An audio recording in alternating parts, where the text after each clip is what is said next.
How about now? I'm such an idiot with this stuff. How about now? Someone let me know if you can hear me now. Um, this is what happens. Jim goes away. Technically, there's going to be issues. When Jim goes away, there's going to be. I forgot that I had to put you into the stream, the audio into the stream. But Jim goes away. There's going to be issues on YouTube.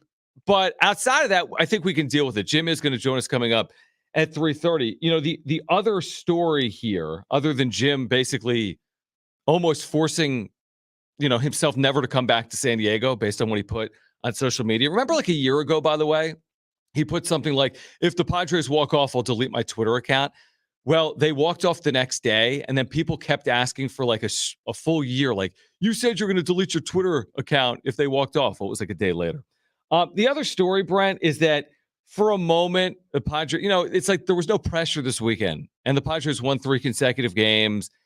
And yeah, they still had like a 1 or 2% chance of making the postseason, but they had made up 3 games in the wild card standings over the course of 3 wins.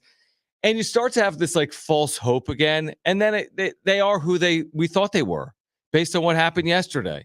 They go down 8-1. They get back into the game, but getting back into the game wasn't the story. The story is they are who they've been all year long, which is anti-clutch. They just don't come through in big spots. Yeah, they got back into the game. But again, 8th inning, they literally have a ball on a double steal that could have tied the score if the ball went down the left field line. They literally could have tied the score, and they're unable to do so. The ball hits an umpire. And then in the 9th inning, they put 2 on, nobody out, and don't find a way to score. And that's the story of the Padres. Like, there's no point to give them credit for what they did yesterday in a loss. Bob Melvin said it perfectly. He's like, there are no moral victories. Great, you came back from 8-1 down to make it a game. But when you had an opportunity to win yesterday, 2 in scoring position in the 8th inning, 2 on, nobody out in the 9th inning, you didn't come through. And Brent, for whatever reason, this is like the most anti-clutch team in the history of baseball. And it continues even into September with what we saw yesterday. Well, you knew that was going to happen. I joked last week that they're going to start sitting everybody, and then all the scrubs are going to come in off the bench, and they're going to be the ones that win like 6 in a row. So it's typical just for the way the season's going. It's the way their season has gone, I should say, is, instead of going. But yeah, it doesn't surprise me. And it doesn't surprise me that, Jim would do that when Jim is gone. Jim would say, hey, I'm not coming back if they win this game. Why do you say? Because why? To get himself involved in the conversation? Well, yeah, because he's not going to be here to like answer for it. He wouldn't have done that if he would have been here and had to do the show today, I don't think. Yeah, I mean, he was seriously worried that if the Padres came back to win, which we all thought was happening, because I thought it because of Jim tweeting, I won't come back to San Diego if the Padres come back in this game. So, of course, that was going to be the day that they did it. He would have been completely roasted on social media because I was making a big deal out of it. Like, oh, Jim is actively rooting against the Padres, or, hey, hopefully the Padres win this game and come from behind fashion because they have so much on the line, which is Jim never coming back to San Diego. He would have freaked it. He put himself completely in that spot. I would never do that. You have to be so careful on social media to do something like that. Like, if the Padres make the playoffs, I'll shave my head. Like, you got to be careful. There's people keep receipts. Look at Colorado and Deion Sanders this weekend with keeping receipts. That was awesome. He almost had to eat his shoe last year, remember? So you'd think he would learn eventually. Yeah, exactly. So anyway, I think this is where I started off here today. We're in September, and the Padres have literally nothing to play for. And the only questions at this point is, what do they say and or do once the season comes to an end? They have 23 games left. They are 9 games under 500. They're 6.5 games out of a playoff spot. Fangraphs now gives them, entering today, a 0.9% chance of making the postseason. That involves going 23-0 and getting help. Oh, that's it? Like, they're not even guaranteed to make the postseason if they finish 23-0, which would be like the longest winning streak in modern baseball history. So that's how over this thing is. Again, they win 3 against the Giants. Yay. They lose yesterday. We could look back at the trade deadline, by the way, Brent. When this thing's all over and we hear from Peter Seidler and AJ Preller and we see what they determine on Bob Melvin and potentially AJ Preller, a serious question needs to be asked about what were they trying to accomplish at the deadline? Not to say that they absolutely had to move Blake Snell and Josh Hader. I get it. We talked about it. They're going to draw 3 million fans. You don't want to punt on a season. The fan base has been incredibly loyal. But I think you had to have you had to have one eye on the future as well. All right. So they quote unquote went for it. But then they didn't even really go for it. I mean, you go get Rich Hill and G-Man Choi and Garrett Cooper and Scott Barlow. So it's kind of like, I understand not selling Snell and Hader, but the manner in which they quote unquote went for it wasn't real. I mean, this has really kind of hurt him. Look at what Rich Hill has done here over his first 4 or 5 or 6 outings with the Padres. If anything, he's hurt their chances of getting to the postseason. Well, because it's one of those things where they would have been better off just doing nothing. And it felt like he made a move just so he could say that he made a move. So then people couldn't go, oh, he didn't do nothing. He should have made a move. He should have done something. So that we can go, oh, look, we did something. We shored up depth. And, at the time it sounded good. It's just none of them have panned out. But yeah, to me, it just felt like it was like the same year when they got Jake Marisnick and those guys to where, he played like 3 games that whole time after they traded for him. It's like, why did you trade for him again? Right. And they were all like defensive replacements. Yeah, you just made a trade just so you could be like, oh, see, I did something. I was active. You can't say we didn't do anything. Right. Sometimes it's like, it's a great But when point. it comes down to it, you're better off not doing anything opposed to doing what you did. Yeah, potentially. It's not like they gave up the farm, and we'll see if they get burned by any of those basically minor trades. It's not like by making those trades, they were saying, hey, look, we got Rich Hill. We're going to turn our season around and make the World Series. And by keeping Snell and Hader, I understood at the time you still had a shot. You had 2 months to play. The National League wildcard race hasn't exactly been enthralling. Like if they had played better baseball in August, you could make an argument that they would be in a position to get into the postseason in 2023. So I do understand it from that respect, but I do wonder when this is all over and it's officially official, what change comes and what they say about this season. Are we going to hear that they got unlucky? You go back to yesterday, a ball hits an umpire that was ticketed for left field on a double steal when the catcher, misthrows a ball down to third, but it hits an umpire and it prevents the ball from going into the outfield. Is there some luck involved in baseball? Of course there is. But to the point that you lose every single time you play a close game, you're 6-22 in 1-run games. You've lost 8 consecutive games that are decided by 1 or 2 runs. You're always, unable to come through in the clutch, 6th, 7th, 8th, 9th inning. They've been one of the most anti-clutch teams in baseball. So what's it going to be? We're just going to try again in 2024. We still have Juan Soto for 2024. We think we'll be better just because. Like, what are they going to say, Brent, when the season comes to an end and they finish with 70 or 75 wins? There's not going to be much they can say. I'm wondering if they came out last week and kind of put in the old good word for Bo Mel. Are they going to do the same thing for Prowler this week? Just throw in there, the team was put together well and, it's just we didn't do it. Or are they just, throwing that good word in there for Melvin? And then if they don't say anything for Prowler, does that mean they don't want him back? Or do they care if he comes back? Honestly, at this point, it's like what we talked about last week about like the Padres culture. It's like, where do you even, I don't even know where you'd go if you could make all the change you want to make and you're a Padres fan. I mean, what is the change you want to make? 844-570-1360. I think I know where people start. It's probably with AJ Preller, and that's fair and legitimate. I've made the point that even in the scenario where you replace AJ Preller with another GM, even in the scenario where you replace Bob Melvin with another manager, it's not like all of a sudden your 2024 is destined for a different result automatically than 2023. I think it's possible. I think anything is possible. They could make no change and be a lot better in 2024. But the truth is, oftentimes when a team wins 70 or 75 games, it's a rarity to go from that type of season to contend for a World Series. It's also a rarity to be a World Series contender entering a season and win just 70 or 75 games. I mean, this is still the only team in baseball without a 4-game winning streak. They've been as disappointing as anyone not named the New York Mets, or maybe as disappointing as the New York Mets. So where they go from here is anyone's guess, and it's going to be fascinating to watch play out because really the only thing you're waiting for in September is October.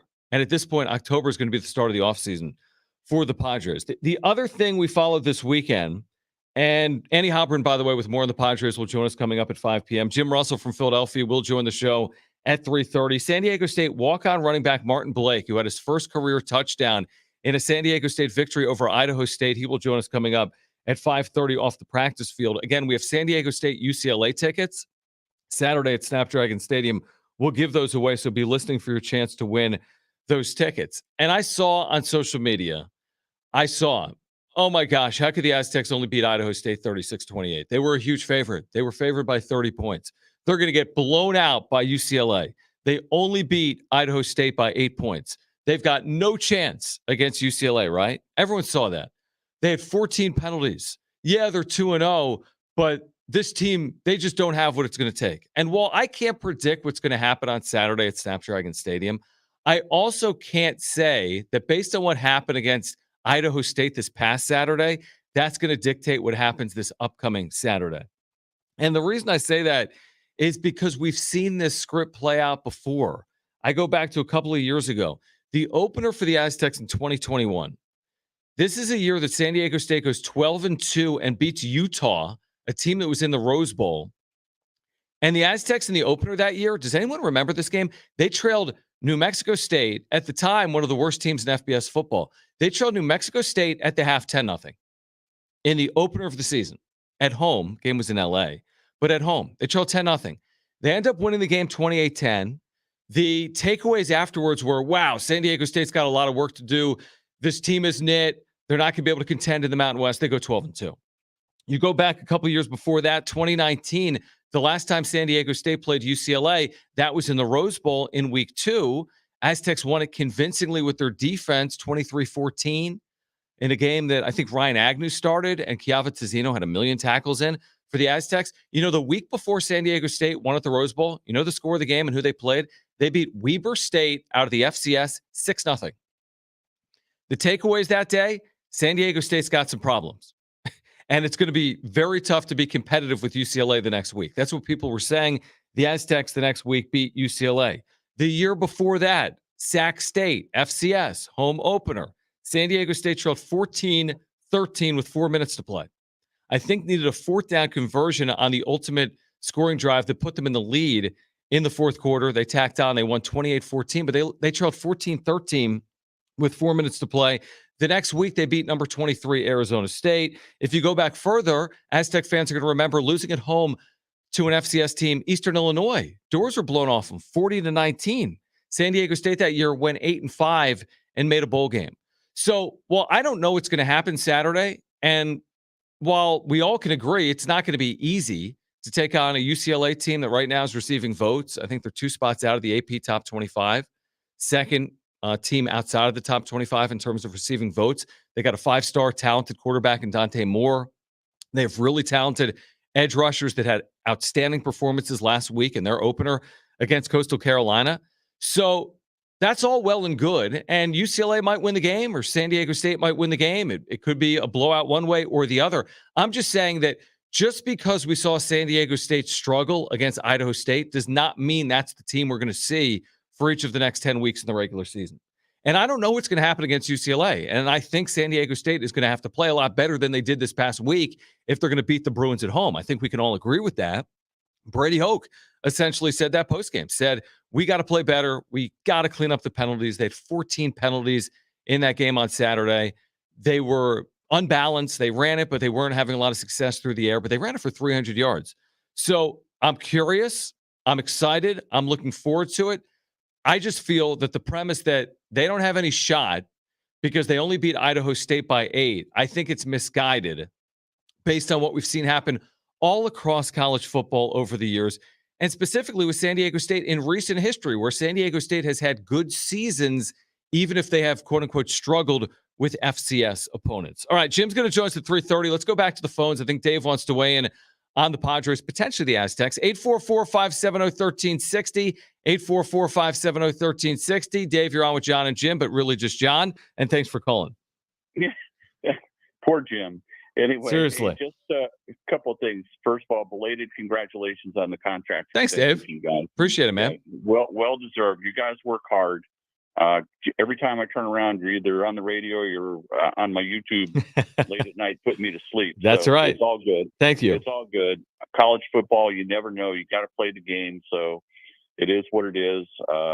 Having said that, going back to your Padres, here's the greatest question that you and Jim asked during your post-game show. Mm-hmm. And you asked, right before the trade deadline, you asked each other, do you trust AJ Preller to make the right decisions to improve the Padres?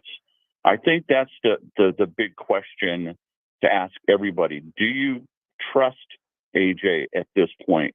I mean, let's put aside the shitty return. We kind of know where that's going. I mean, we beat that to a pulp.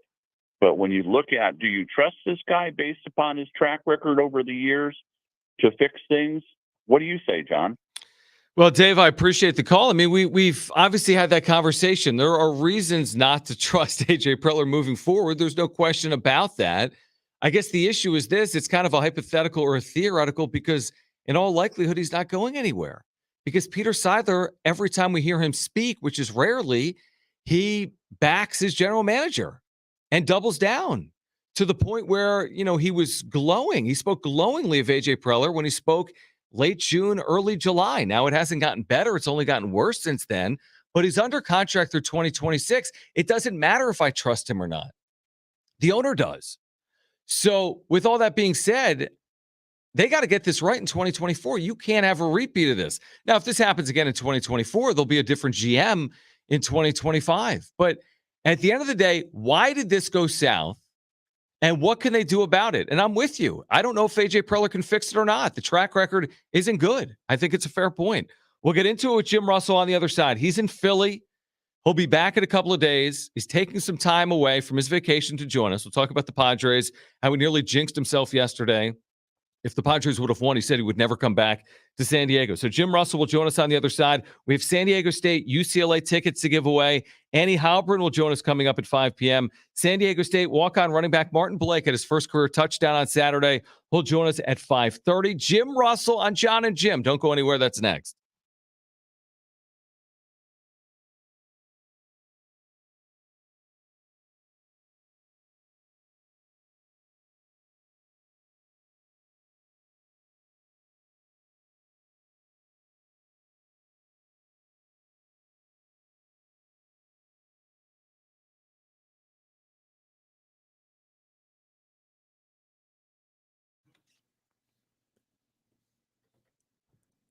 Here's what's trending from the iHeart Sports Network, presented by NFL on CBS, streaming only on Paramount Plus.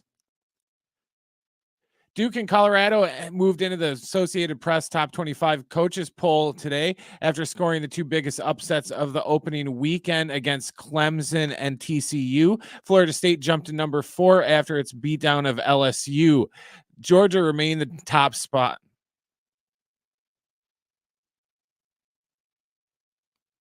Florida State jumped to number 4 following its beatdown of LSU. In NFL news, All-Pro tight end Travis Kelce sustained a hyperextended knee at Chiefs practice today, making his availability for Thursday night's season opener against the Lions uncertain, according to Coach Andy Reid. The Padres continue their series with the Phillies tonight. First pitch is at 6:40. It's going to be Michael Lorenzen on the hill for Philadelphia and Pedro Avila on the hill for the Pods. The 2-0 Aztecs take on UCLA this Saturday at Snapdragon Stadium. Pre-game coverage with John Schaefer and J.R. Tulver starts at 2:30. Ted and Rich will have the call around 4:30.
All right, Jim Russell from Philly joins the show on the other side. Stay with us.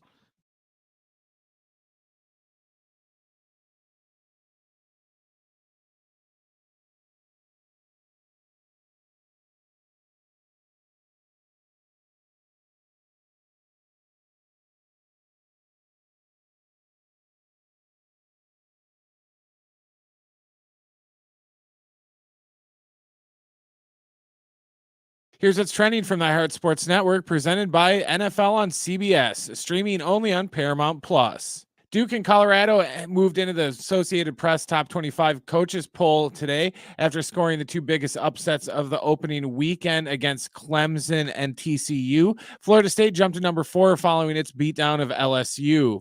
In NFL news, All-Pro tight end Travis Kelce sustained a hyperextended knee at Chiefs practice today, making his availability for Thursday night's season opener against the Lions uncertain, according to Coach Andy Reid.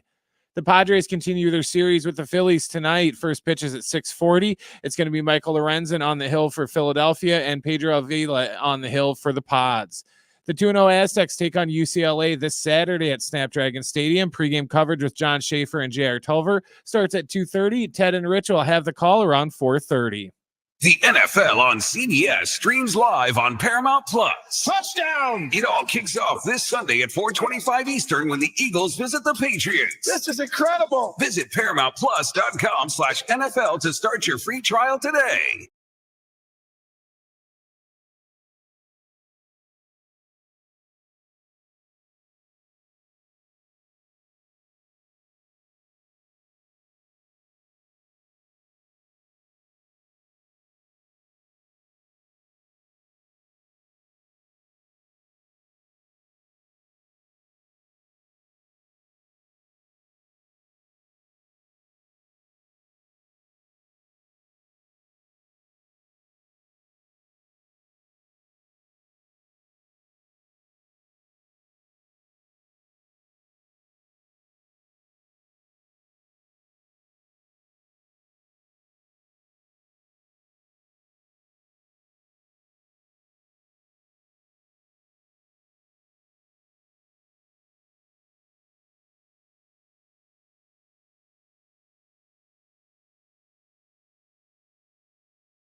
All right, there's a lot going on. John and Jim with you here on Tuesday afternoon. Jim Russell, by the way, is going to join us in 2 seconds as he's called in from Philly. I do want to remind our listeners and viewers, we have San Diego State UCLA tickets to give away for Saturday. Be listening for your chance to win. Annie Halbrin's going to join us. She said she'd join because Jim isn't here today. So she'll join coming up at 5. Martin Blake, San Diego State walk-on running back, will join at 5:30. So, Jim, you couldn't hear me for the first 10 minutes on YouTube because I screwed everything up, which you predicted would happen. But I told the story of like how you were actively rooting against the Padres yesterday because you said you wouldn't come back to San Diego if they came back from an 8-1 deficit. But by putting that on social media yesterday, you completely ruined your entire day, right? Okay, so first off, I was 100% right that you, of all people, would screw up everything technologically with the YouTube channel, with the setup you have. Mm-hmm. Like, it was like the easiest bet, like minus $1 million that you would screw something up. I go on YouTube to start the show, and of course, no audio. You got the background behind us all messed up. So I was fixed the right there. background. I know it took you forever, and I had to walk you through it like a 5-year-old. So Yes. Congratulations. Second of all, this whole thing yesterday with me tweeting out that I wouldn't return to San Diego, you are framing it like I was actively rooting against the Padres. No.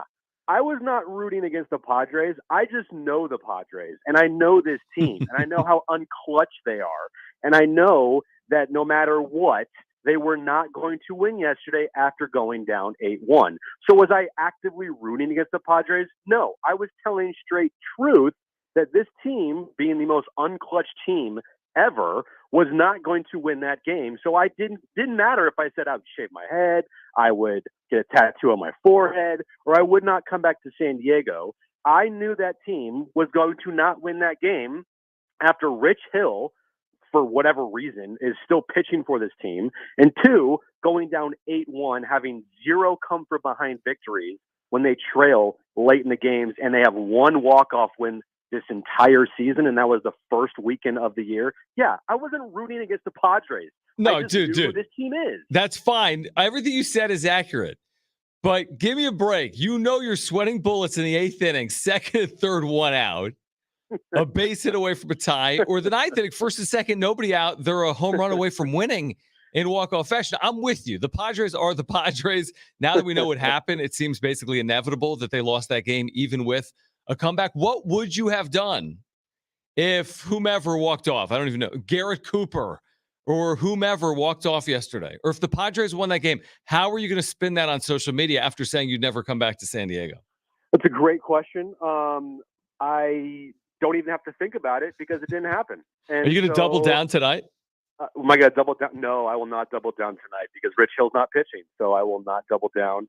The game, by the way, East Coast, man, like 9:40 start time here in Philadelphia. Like, I mean, just give me a break. We start our wrap-up shows at 9:40. Hey, Jim. Dude, you've been out there for like 4 days, and now he's like, oh, yeah, this I East can't Coast deal with is sports so out bad. here. Jim, it's called time zones. The sun is in like a different location in New Jersey than it is in California.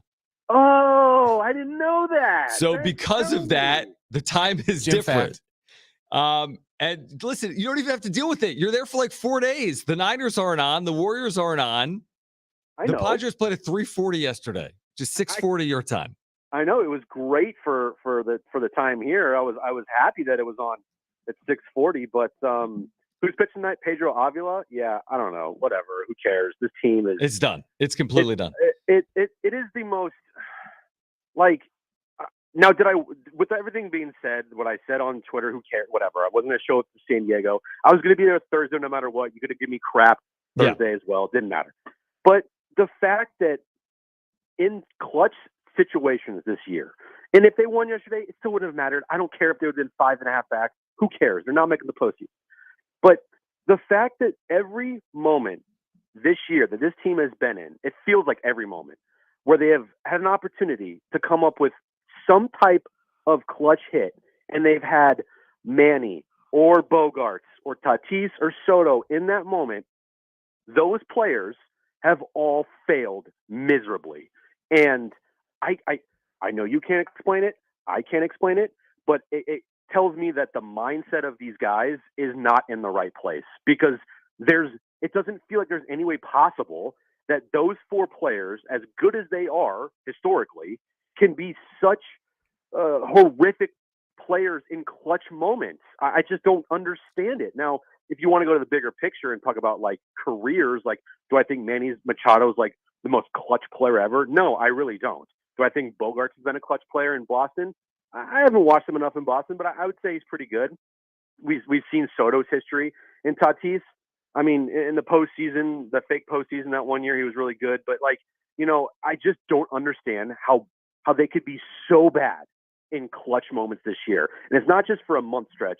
It's for like the entire season. Yeah, you saw it. Like Kevin wrote it, and then Ben Fadden tweeted it. Like the fact that the big 4 in the 6th inning or later, representing the tying or go-ahead run, the big 4 have hit 194 in those spots for the entire. And like you said, that's not for a month.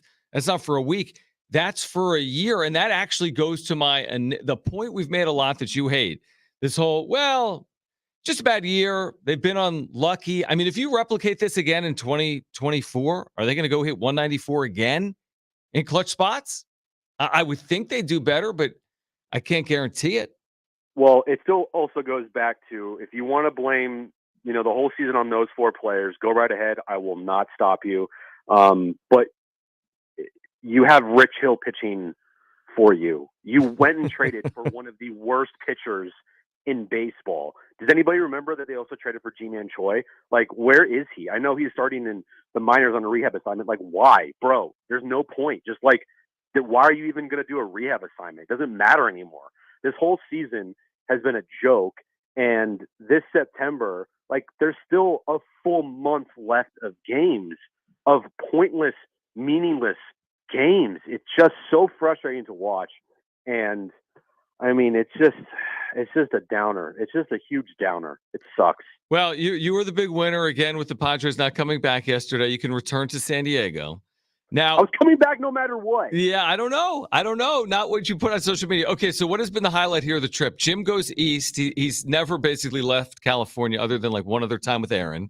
Now he's back in New Jersey. I'm seeing photos of you at Wawa, and you're having water ice, and you're like eating. I don't even know what you're eating, but you're doing like the full Philly, New Jersey experience. So what's been the highlight? Well, first off, Rita's Ice. Oh my God, Darnay Tripper's right. That's like a game changer. Had the blue raspberry gelati, chef's kiss, 10 out of 10. And then, of course, every single day here eating pork roll, egg, and cheese on everything bagels is like, I've eaten so much carbs this week. It's been insane. What's gelati? Are you talking about gelato? No. The name of the thing that I got at Rita's was called a gelati. The hell's a gelati? Bro, you know what a gelati is? I think I kind of do, but I thought it was like a gelato. No, it's kind of like a gelato, but they call it a gelati. Oh, interesting. Oh, I remember my first time in Philadelphia. Yeah, true. Good point. Exactly. So yeah, I would say the gelati and then pork, egg, and cheese. It's been hot here too. So other than that, yeah, no, tough life. I'll be back tomorrow night, and I'll be on the show on Thursday. Lucky everybody. Oh, great. All right. Yeah. Jim, thanks for checking in. Get back to Aaron and the fam, future fam. I will. And don't put anything on social media tonight. I don't want to see, the Phillies lead 1-0. If the Padres lose this game or win this game, I'll delete my Twitter account because I'm going to kill you if you do that. The only reason why I put it on Twitter is because you came up with that stupid question. Yeah. What will you do if the Padres come back and win this game when they're down 8-1? I was like, dude, there's no chance. No chance. I know. You baited me. I did. You knew what you were doing. You just can't stay away, man. You can't stay away on social media. I can't. You can't. You can't. Jim, travel safe. Good catching up. I'm sorry this game starts so late tonight for you, but really it doesn't matter because the season's over. Yeah, tough life. Peace out. Bye. All right. That's Jim Russell, John and Jim. Sorry that we just had him on. All right. On the other side, we're going to get to Is That Good? The best and worst of the sports weekend. Annie Halbrin on what on earth happened to the Padres in 2023 and can it be rectified in 2024? From the UT, she'll join us at 5. Martin Blake, San Diego State running back at 5:30. We have Aztec tickets to give away for Saturday against UCLA. We have Chevelle tickets to give away. We'll do that in the 4 o'clock hour. Is that good? The best and worst of the sports weekend. That's next.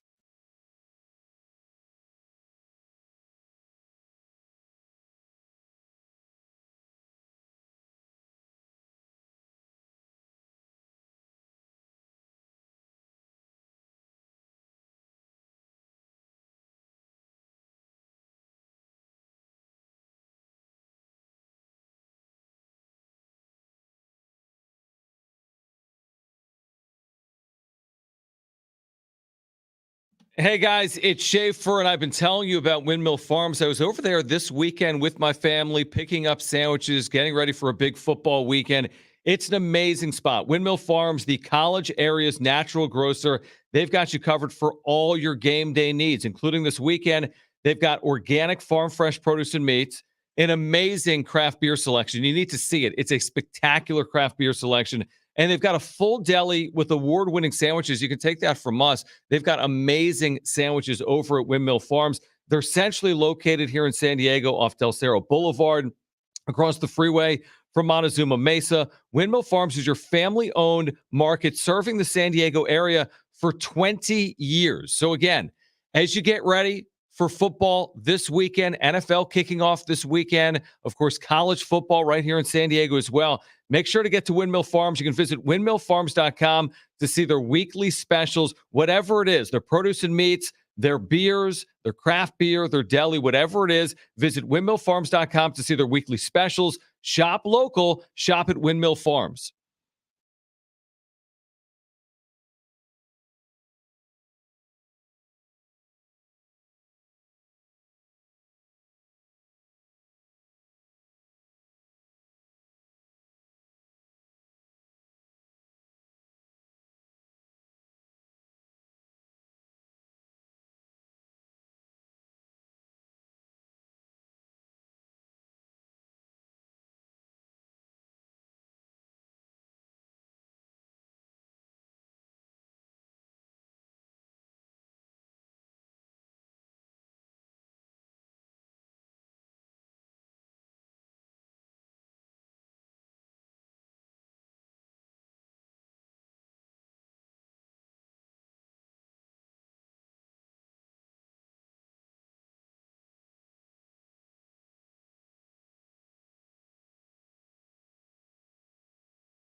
All right, is that good in a moment? I want to respond to something off the text line. I'm glad that Brent made me aware of this because there's so many moving parts when Jim isn't here. You got the text line. We're broadcasting on YouTube. You got phone calls. There's a million things going on, right? We're just trying to technically do the show, which isn't my strength. That's kind of Jim's strength. So off the text line, there's this 1619 number. God love him. He's a long-time loyal listener. We always go back and forth, though, on San Diego State. Like, for whatever reason, he's so anti San Diego State. So he sent in a text earlier in the show. It might have even been during the Fusion. And he said, please ask John what the average attendance at Rutgers was in 2022. Try 49K, and San Diego State can't get 17K in the door in a brand new crib. All right, a couple of things before we get to is that good. First of all, you're not comparing what you think you're comparing. Because, first of all, San Diego State that's not the announced crowd, right? San Diego State last week, and I think in previous weeks this year, is sharing the number of people in Snapdragon Stadium. Rutgers isn't doing that. Now, Brent looked it up, and if you actually get the actual data from Rutgers, they might be announcing 49K. Butts and seats is what, Brent? 31,194. Okay, so, and here's the other thing, 619 texter. The only reason there is any human being attending a Rutgers football game is because of who they're playing. They would literally draw not one person. Well, they draw someone. They're playing Ohio State, Michigan, and Penn State at home. One of those teams every single year comes to Piscataway.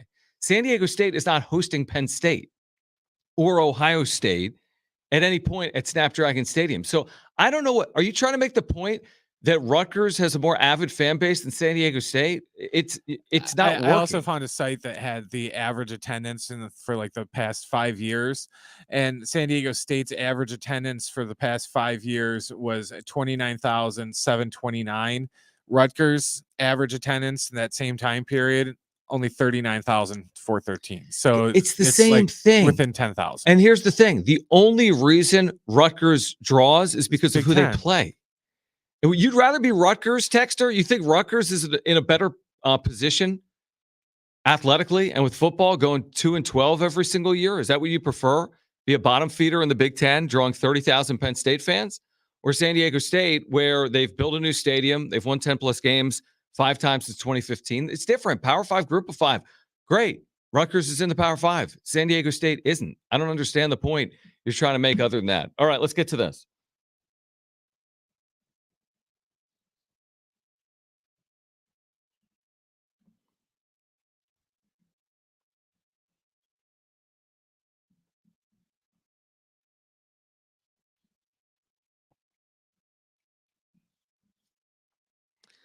All right, so speaking of the Aztecs, Brent, this weekend wasn't easy. San Diego State does win 36-28, never really creating much separation from Idaho State. But what they did do is run the football, 300 yards rushing, including a school record for a quarterback. Jalen Maiden ran for 132 yards on Saturday. Again, the most ever for an Aztecs quarterback in a game. Is that good? It is good! 132 rush yards. I don't care who you're playing. And he outran like the entire Idaho State defense on a 64-yard touchdown run in the second half. It was impressive. Of course, they'll need to throw the ball more effectively this weekend against UCLA. All right, I'll give you another one. This is incredible to me. I think Kevin had it in his newsletter. Since 2017, the 2023 Padres are one of just 4 teams in any season without a 4-game winning streak. One of just 4 teams. By the way, 2 of the other 3 teams happened in the shortened 2020 season. There was 60 games. If you took that out, there's only one other example since 2017 in a full season of a team not winning 4 games in a row. Isn't that incredible? And is it good? No. Are you kidding me? It's awful. They are 0-8, Brent, riding a 3-game winning streak. 0-8. That's hard to do. That's hard to do. Then finally, Ha-Seong Kim has had a really nice year despite all of this, and there's some really good individual stories on the Padres. Blake Snell this weekend, 6 shutout innings, lowering his ERA to a major league best 2.5. That would probably mean something if Justin Steele didn't go out and just ball. I saw that. But, I mean, Snell's had a really good year. Ha-Seong Kim obviously has had a great year. What's amazing about Kim is it feels like he comes through with 2 strikes all the time. So we looked it up. Ha-Seong Kim on 0-2 counts this year is second in the major leagues. He's hitting .391. The only player that's better is going to win the NL MVP. That's Ronald Acuna Jr. So a .391 batting average on 0-2 counts for Ha-Seong Kim. Brent, is that good? It is good. Pretty good. He really has had a nice year. And again, there's individual players, Luis Campusano, Gary Sanchez, Ha-Seong Kim, Blake Snell, Josh Hader, Joe Musgrove when healthy. Like, you get the point. There have been some guys to put together nice seasons, if not better than nice seasons. Add it all up, though, 9 games under 500. Well, he's the only consistent one out of all of those. True. Offensively? Yeah. Yeah, because, you're right. Sanchez doesn't play every single day. Campusano doesn't play every single day. As nice as Kim has been, he's not going to hit 50 home runs. He's not carrying this team. He's had some moments for this team. He's been very beneficial for this team. Fortunately, they have him under contract in 2024.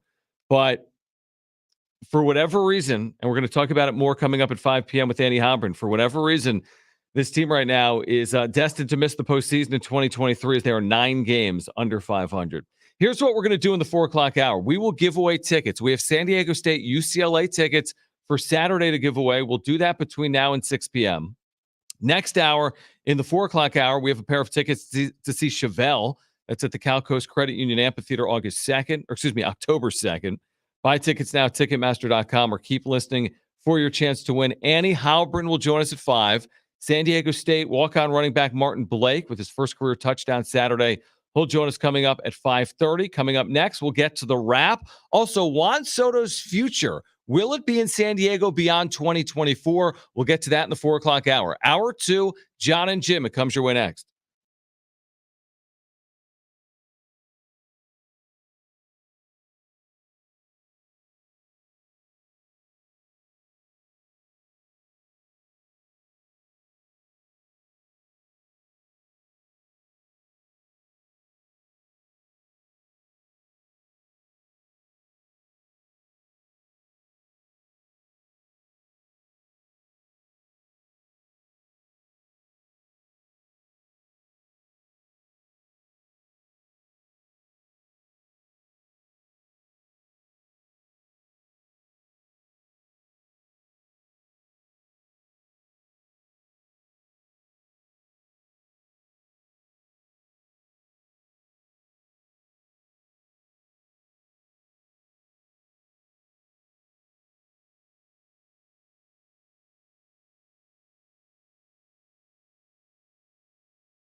Here's what's trending from the iHeart Sports Network, presented by the NFL on CBS, streaming only on Paramount Plus.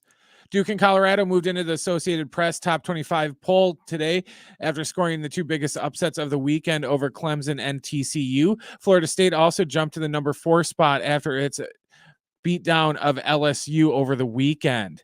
Travis Kelce sustained a hyperextended knee at Chiefs practice today, making his availability for Thursday night's opener against Detroit uncertain, according to head coach Andy Reid. The Padres continue their series with the Phillies tonight. First pitch is at 6:40. It's going to be Michael Lorenzen for the Phillies going against Pedro Avila for the Padres. The Juneau Aztecs take on UCLA this Saturday at Snapdragon Stadium. Pre-game coverage with John Schaefer and J.R. Tolver starts at 2:30. Ted and Rich will have the call around 4:30.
Here's what's trending from the iHeart Sports Network, presented by the NFL on CBS, streaming only on Paramount Plus.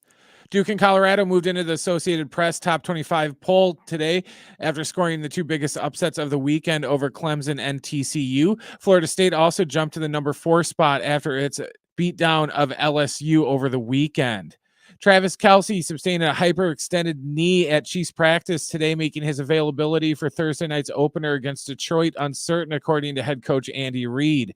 The Padres continue their series with the Phillies tonight. First pitch is at 6:40. It's going to be Michael Lorenzen for the Phillies going against Pedro Avila for the Padres. The Juneau Aztecs take on UCLA this Saturday at Snapdragon Stadium. Pre-game coverage with John Schaefer and J.R. Tolver starts at 2:30. Ted and Rich will have the call around 4:30. The NFL on CBS streams live on Paramount Plus. Touchdown! It all kicks off this Sunday at 4:25 Eastern when the Eagles visit the Patriots. This is incredible! Visit ParamountPlus.com/NFL to start your free trial today.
All right, San Diego and Southern California, what's going on? It's hour 2 of John and Jim. Yes, Jim is off. He'll be back on Thursday. He is kind of working, though, today. I saw he just tweeted something from the John and Jim handle. If you follow that handle, by the way, we'll follow you back, JONANDJIM on Twitter, also on Instagram. He just tweeted, what changes do you want to see with the Padres in the offseason? And we will get to your calls and texts on that. What changes do you want to see with the Padres in the offseason?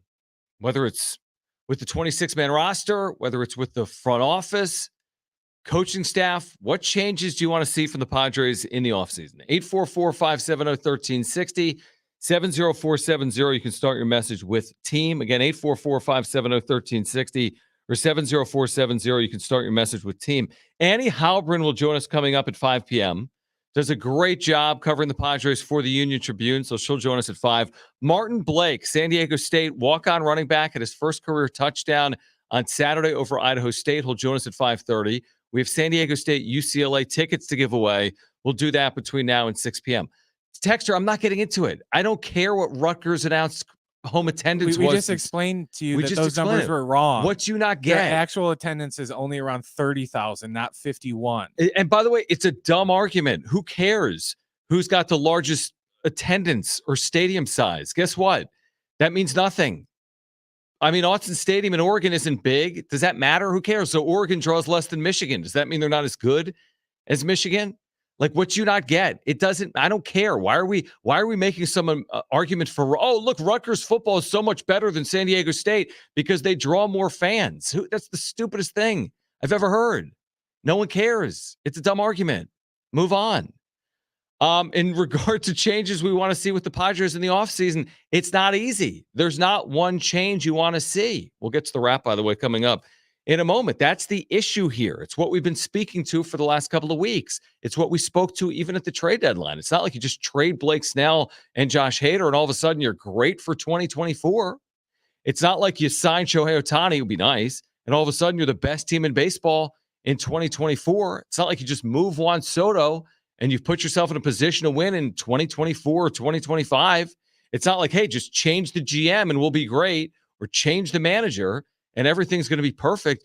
You got fundamental issues right now with this team that is going to take more than just one change. It's going to take more than just a new manager or a new general manager or trading off a player or bringing a player in. And there's reasons to think that they could be better in 2024 just because like everything has gone wrong this season. They've lost every close game, like literally every single one in extra innings. They're 0-11. It's the worst record in the history of baseball other than the 1969 Montreal Expos, who went 0-12. I mean, think about that. They've got the worst extra innings record ever other than the 1969 Expos. So there's reasons to believe you can't do that again. Like, what are the odds of losing 11 consecutive extra innings games?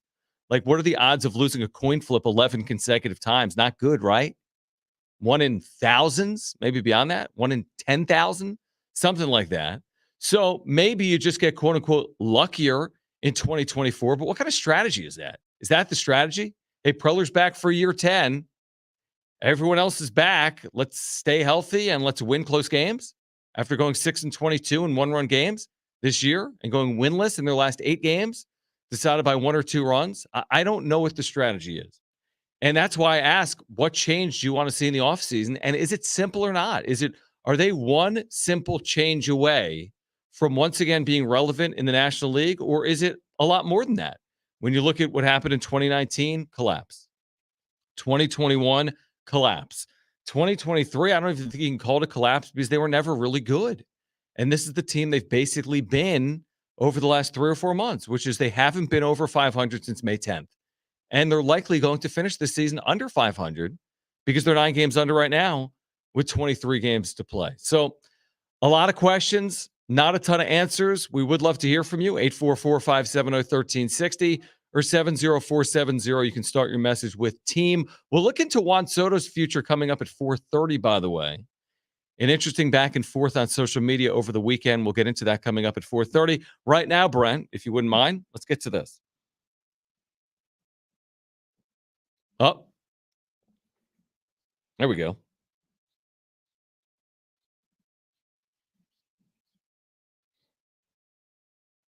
Does it matter to you if the Padres finish above 500 but still miss the playoffs?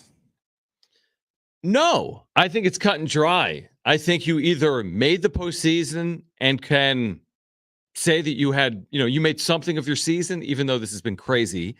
But at this point, they can't make it. I mean, they could literally go 23-0 and miss out potentially. 22-1, they could miss out something. So here's the thing: I don't care if they go 82-80 or 72-90. Whatever it is, if they're on the outside, they're on the outside, and they're going to have to explain that to this really good and loyal fan base in the offseason. And they're going to need to convince people that this will not happen again. But that's not going to be easy to do based on what we've seen in 3 of the last 5 years with 19 and 21 and 23. For me, it's cut and dry. You either make the postseason, which at this point is literally a 1 in 1,000 or something like that, or you have a lot of explaining to do, and that explaining probably starts with some level of change. Next question. How big of a win would it be for San Diego State if they can upset UCLA on Saturday? It would be a significant win. There's no question about it. This begins a stretch of 4 really challenging games in 4 weeks without a bye. UCLA at home, Oregon State in Corvallis, top 20. Just won at San Jose State by, 30 points or something on Sunday. Then home for Boise State. I know they didn't play well against Washington, but it's still Boise State, always a perennial top of the Mountain West team. And then Air Force picked to finish second in the preseason poll of the Mountain West, and you're going to Air Force. So this is a critical 4-game stretch where you would love to find a way to split the next 4 games or potentially, of course, do better than that. And it starts this weekend against UCLA. I don't think this would, be a program-altering win. They've won 7 games against the Pac-12, I think, since 2015. They've beaten UCLA. They did it in 2019. I know they're a pretty big underdog, something like 13 points. This would be a seismic win. It would be a very important win.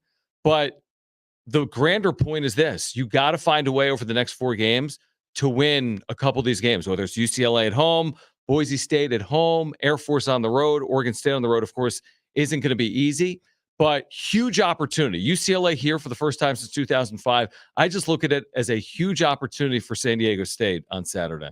As of right now, we are 13.5-point dogs. All right, so 13.5. It opened at something like 9 points and shot up. So UCLA favored by 13.5. All right, next question. How big of a loss would it be if the Chiefs don't have Travis Kelce on Thursday versus the Lions? So, okay, Kelce out, hyperextended knee. We don't know the full extent of the injury, but I think he's now listed as doubtful for Thursday's opener. The line has moved for the first time in a long time in this game from 6.5 points to 6. Kansas City favored against the Lions. Speculation it could move to 5.5. So it's a loss. But for one game, of course, it can be overcome. For a season, if it was something like an ACL, this would be a massive loss. He has not missed time, I think, since his rookie year, all the way back in 2013. It's hard to defend a title in the NFL, right? I mean, it just is. And obviously the Lions on the road week 1 will be heavily motivated to ruin this party for the Chiefs on Thursday night at Arrowhead. Yeah, it's a tougher assignment, I think, for Kansas City without such a big playmaker in the pass game and Travis Kelce. Should they still be favored? Absolutely. Are they going to win on Thursday? I think they'll find a way with or without Kelce on Thursday night. Next question. How impressive was Colorado's win over TCU on Saturday? So this really is an amazing story because it was easy to second guess it. It was easy to say, okay, Dion, you won at Jackson State, but this is a big step up in competition, right? You're going out to the Pac-12. You played in your opener, a team that literally played in the national championship game last January. Now they were boat raced in the national championship game, but TCU at home was a 21-point favorite, 20.5 or 21-point favorite. And Colorado showed immediately they belonged and then pulled off really a landmark win. Now, I don't know what it's going to mean for Colorado moving forward or Deion Sanders. I don't think all of a sudden this is a playoff contender that's going to go 11-1. But I do think they're immediately legitimate and credible, and it's become a little bit of must-watch television. They'll be again big noon Saturday. They're going to play Nebraska at home on Saturday at 9 a.m. Pacific, noon Eastern. But to turn over your roster like that, Brent, and to have all that hype and then to live up to it, to me is pretty impressive. It really was.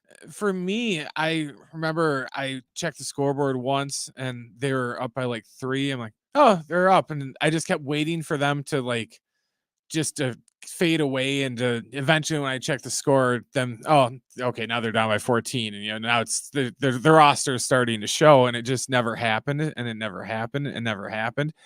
And, that kid that played both sides of the ball that had the interception, and he had like 10 catches and a touchdown. Yeah, Travis Hunter. That was awesome.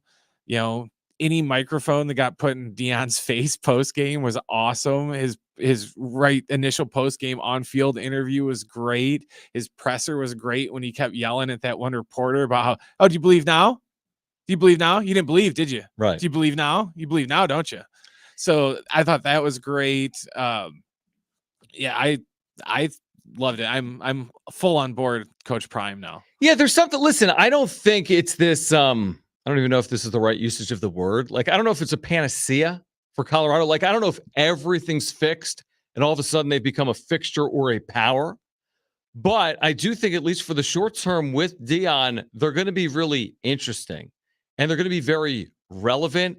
And there's going to be things. There's probably going to be, for me, it's going to be like a roller coaster. I think there's going to be extreme highs and extreme lows would be my guess. But I also would say this is fortune favors the bold. It was unconventional. What's that? Said, okay, Matt Damon. Has he said that? And That was when they were trying to get people to buy cryptocurrency.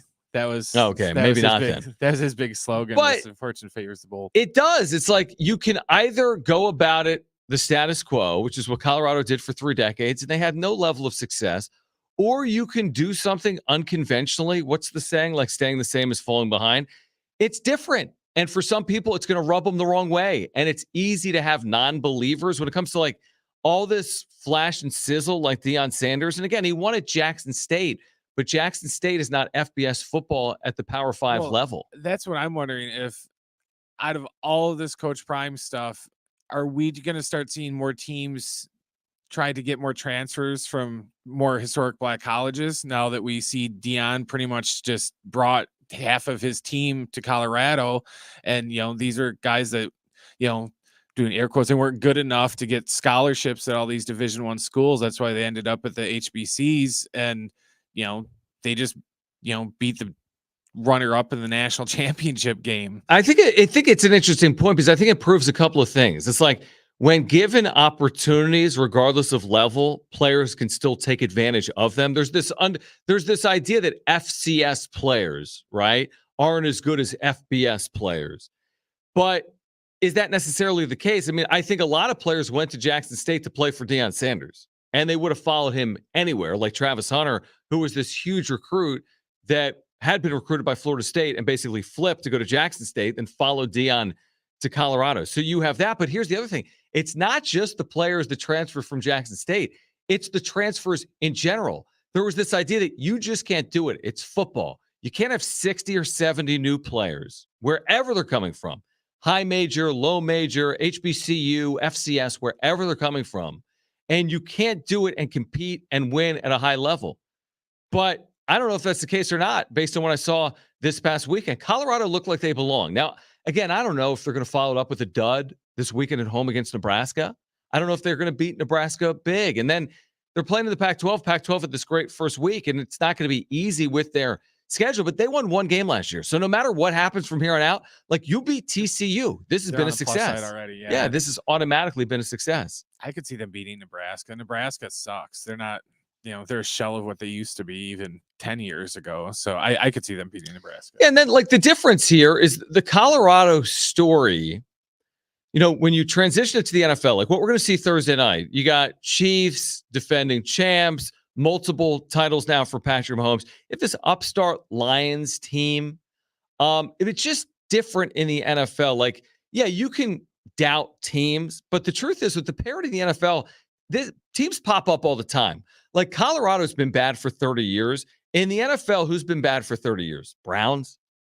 Like by and large, everyone has had some semblance of relevancy, even the Chargers, even the Jags, even now the Lions under Dan Campbell. Even look at like the Bengals. The Bengals went through that period in the 80s with Boomer when they were good, and then they went through that period where they're like the laughing stock of the NFL for about 10 years, and then they circled back around. So the thing with it, here's the thing. In college football, there's this belief that like it's a closed system. It's a 14 playoff. We know it's expanding, but like at the end of the day, who's going to be standing? The Alabamas and the Georgias.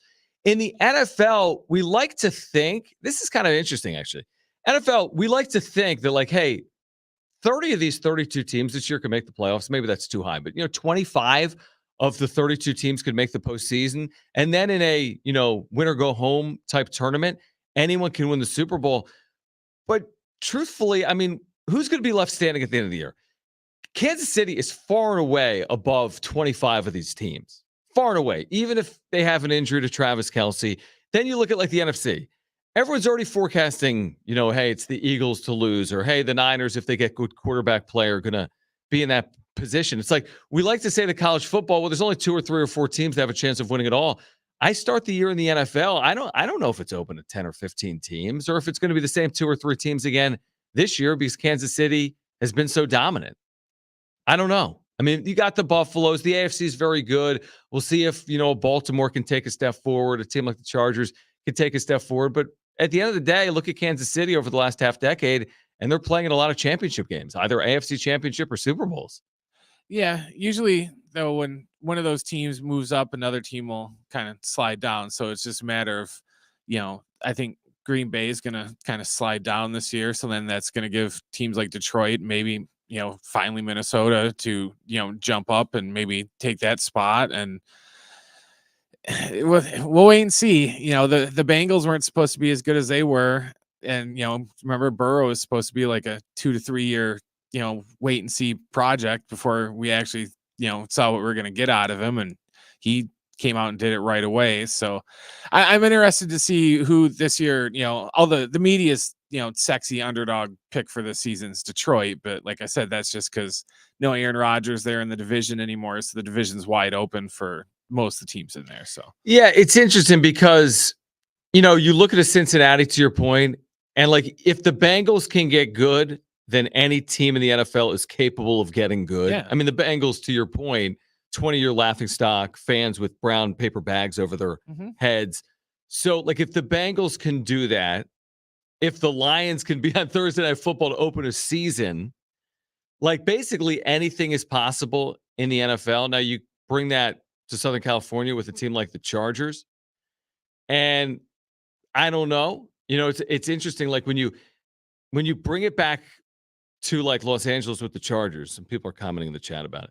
It's like, they're consistently relevant, but can they put it together with Justin Herbert here in 2023? Does anyone really care if they can or not? Like, again, we talk about, like, in the NFL, anyone can do it. The Bengals can get to a Super Bowl, right? The Lions can play on Thursday Night Football. Can the Chargers actually be good with a good quarterback in 2023? Are they destined for the same under Dean Spanos and with the same old mistakes, charging, same old story? It'll be interesting. It will. It's going to be interesting to watch play out. All right, here's what we're going to do. Coming up at 5 p.m., Annie Halbrin from the UT. She's going to join the show. More on the Padres.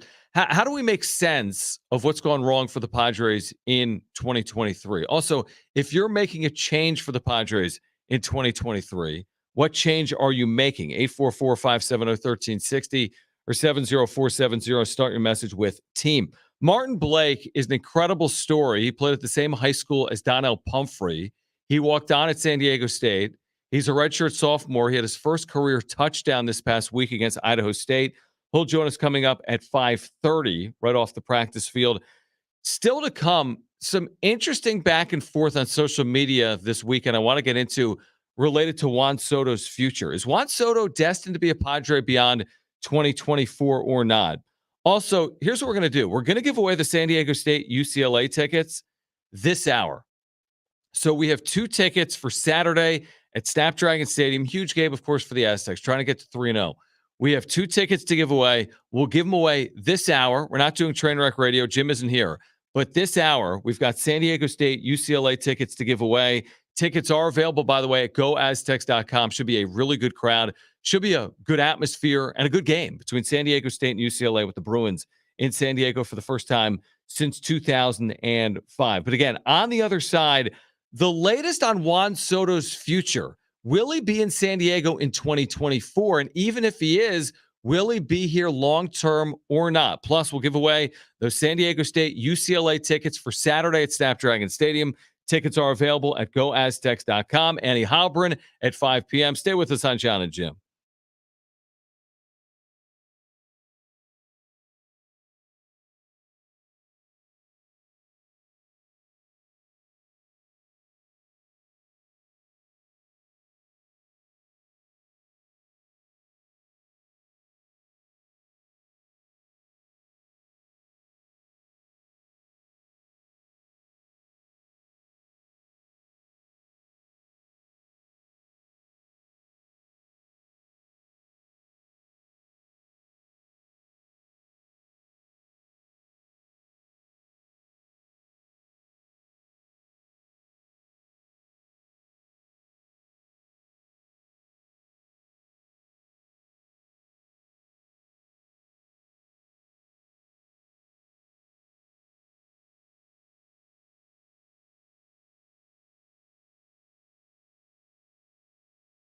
Here's what's trending from the iHeart Sports Network, presented by the NFL on CBS, streaming only on Paramount Plus. Travis Kelce sustained a hyperextended knee at Chiefs practice today, making his availability for Thursday night's opener against Detroit uncertain, according to head coach Andy Reid.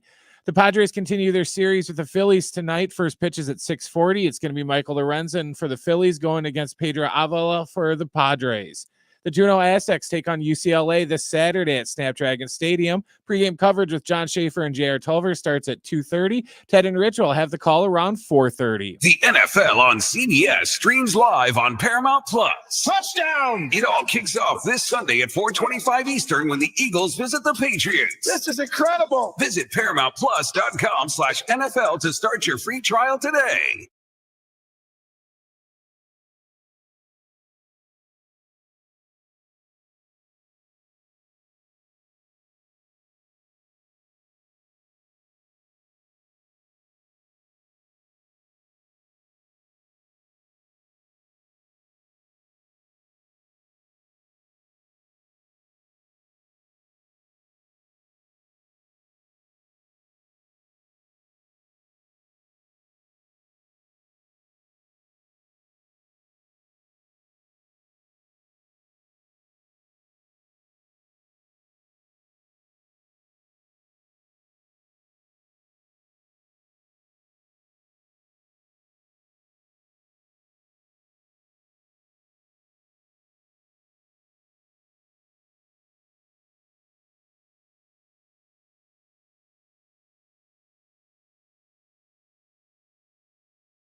Juan Soto's future, is it in San Diego beyond 2024 or not? We have the very latest. Plus, San Diego State UCLA tickets. We'll give those away this hour. Stay with us.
All right, do not go anywhere. This hour, we're giving away San Diego State UCLA tickets. We'll tell you when to call.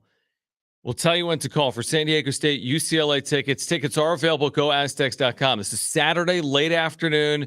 Game that's nationally televised on CBS. Can be heard, of course, locally right here on San Diego Sports 760. Aztecs Bruins, first time since 2019. That was the San Diego State win. Their only ever win in the series. It's the first time UCLA has been here in football since 2005. So over the weekend, Brent, for a moment it was good, right? Padres are beating the Giants. Everything was right in the world for like 72 hours. Until it wasn't. Until it wasn't yesterday when Rich Hill pitches. But, you know, they won, I think, 3 consecutive games by 4 or more runs. That's who the Padres are, right? The run differential Padres. When they win big. When they lose by 1 or 2. It's really been amazing how that's followed suit all year long. So over the weekend, the Padres shut out the Giants, I think when Blake Snell pitched Saturday. And Hector Gomez, who's like a baseball reporter and insider that has broken stories before related to the Padres, whether it's like a Manny Machado or Fernando Tatis Jr., maybe Juan Soto. Now, he doesn't get this all right, but then again, I don't even know if like Ken Rosenthal gets it all right. Actually, I know he doesn't because he said Max Scherzer was going to be a Padre essentially in 2021 until he wasn't. So Hector Gomez over the weekend tweets out, he actually quote tweeted the Padres, their graphic, like the bell swinging back and forth. The Padres win 4-0 over the Giants. And he tweeted the Padres are still alive. Someone then replied to Hector and said, are they still going to extend Juan Soto, Hector? And he replied to that person on Twitter or X or whatever. Hector Gomez said, the talks are going very well. So again, this isn't just some rando. Okay, this isn't Jim. Jim, I hope you're not listening. Or watching. He's never listening. He's never listening. He's not even listening when he's here. So he's not listening when he's not here. Exactly. So this isn't Jim be like, yo, eyes emoji. You know, Juan Soto is going to be here for life, or the Padres are trading for whomever. Okay. This is Hector Gomez, who covers the sport for a living. I think has relationships with some of these players, including Juan Soto. And he said the talks are going very well. So that's interesting to me for a couple of reasons. One of which is that I think in general, the fan base is a little bit like turned off by the idea of Juan Soto remaining here long-term at a big dollar figure. Don't you sense that, Brian? It's like, oh, you know, yeah, they traded for Juan Soto, but he didn't really hit a year ago. Yes, he's had a nice year this year, but not an MVP year. And this team is 9 games under 500. Don't you get the sense that not that the fan base has moved on, but almost like they wanted more from Soto and their understanding of the idea of not giving him $400+ million to stay here beyond 2024? Well, yeah, I think it's a case of they were expecting, you know, I think they had some unrealistic expectations to a certain degree when he got here to where, you know, they thought he was just going to be hitting a home run like every 10 at bats and everything else and not, you know, getting walks and, you know, doing the stuff that Juan Soto actually does. I think in a way, maybe him having a not up to his par season might help the Padres just because they can just go, hey, you know, it's not like he's had the season that Ohtani had to where Ohtani, you know, pre-injury was going to go into the offseason and be like, hey, I had this many home runs. I did this, this, and this. That's why I'm worth this money. Soto's going to, hey, I had all these walks this year. Right. So pay me. Yeah. So it's just like, granted, it's still going to be a mountain of money that he's going to want, but it's the summit's going to be a little lower than it would have been a year ago today. Let me ask you this. So this past year, Manny Machado enters camp saying, pay me or I'm out. I mean, he didn't say that, but he's like, I will hit free agency or extend me, right? Okay, and he made that publicly known. So he never had that, hey, prove it year. Now he's already proven himself, but he never, and it wasn't a story all season long. It didn't cast over the season. Unfortunately, the season hasn't been anything to concern ourselves with. So now that you can fast forward a year, if Peter Seidler has a chance to extend Juan Soto, you know, prior to a spring training or in a preseason, so to speak, before the start of the season, with the benefit of hindsight, are you going to allow Soto to do the same thing that Machado just did? Would you extend him out, or do you want him to prove it to you in 2024, but under the premise that if he proves it to you, you could lose him at the end of the year? I would want him to prove it with the condition of if he doesn't prove it, then I'm going to trade him at the midway point of the season. Because, it's one thing not trading Hader and Snell at the deadline and just letting them walk. It's a completely another thing to let Juan Soto just walk when, you could completely rebuild your farm system just off of trading that one player. And if you're not going to re-sign him, then I don't know. But that's not the Padres' MO though. They don't do prove it. As soon as he only has 2 years left on his contract, let's extend him another 10 years. It's like they never wait and let it get down to like the last year to just, let's just wait and see what, this player does this season instead of just giving him a 10-year contract just based off of this. And then what happens? Then the following year he comes out and he underperforms from what he did before, to where if you just would have waited and just, done a prove it year, you would have been like, oh yeah, he's not worth 10 years. Here's what's interesting with that. It's like you allowed Manny Machado to dictate terms, and he got a $350 million deal, and he's 31 right now. The difference, the reason I might be willing to do it with Soto before 2024 is twofold. What you just said, imagine just letting him walk and not getting anything in return and having nothing to show for it. Now, what they have to show for it right now is an NLCS, not solely because of Soto, but they made an NLCS. They'll miss out on a postseason. We'll see what happens in 2024. But also, the reason I would consider it if I had the opportunity is like I'm willing to bet on Juan Soto's future as much as any player in the Padres because he's 25 next year. So it's like you'd like to believe that if you sign him to an 8, 10, 12-year deal, you've got 5, 6, 7, 8, 9 really productive years through his early 30s. Like this isn't signing a Xander Bogaerts in his 30s or extending out a Manny Machado in his 30s. This is betting on Juan Soto's future, one of the game's best players in terms of his ability to get on base, really in the history of modern baseball. Now, you could argue whether it's been what you hoped it would be. I get it. He has not been an MVP-like player as a Padre. He hasn't, but he's productive, and I think at the end of the day, he's more than just a piece that helps you win. I think he could be a critical piece, but is it worth $400 million? Is it worth $500 million? It's going to be fascinating to see how they treat it beginning this offseason. Texter's got a good point. 619. This offseason is the only time to trade Soto and get the most value. If you're trading him at the deadline, it's because he didn't do well. That's true. Well, not just that. If you're trading him at the deadline, it's because your didn't team do well as a team. Yeah. Yeah. Like if Juan Soto's hitting 213 next year, but the Padres at the deadline are 55-40, he's not going anywhere. Like if Juan Soto's hitting 213 at the deadline, but the team is 15 games over 500 and a game up in the NL West or a game back, then of course he's not going anywhere. Interestingly, if he's hitting 313 with an on base of 440, but you're 40 and 55, you have to move him because you have absolutely no other choice. It's going to be interesting because, again, at some point you have to ask yourself, if you're Peter Seidler, can I just continue to spend to retain on a roster that isn't even winning for me?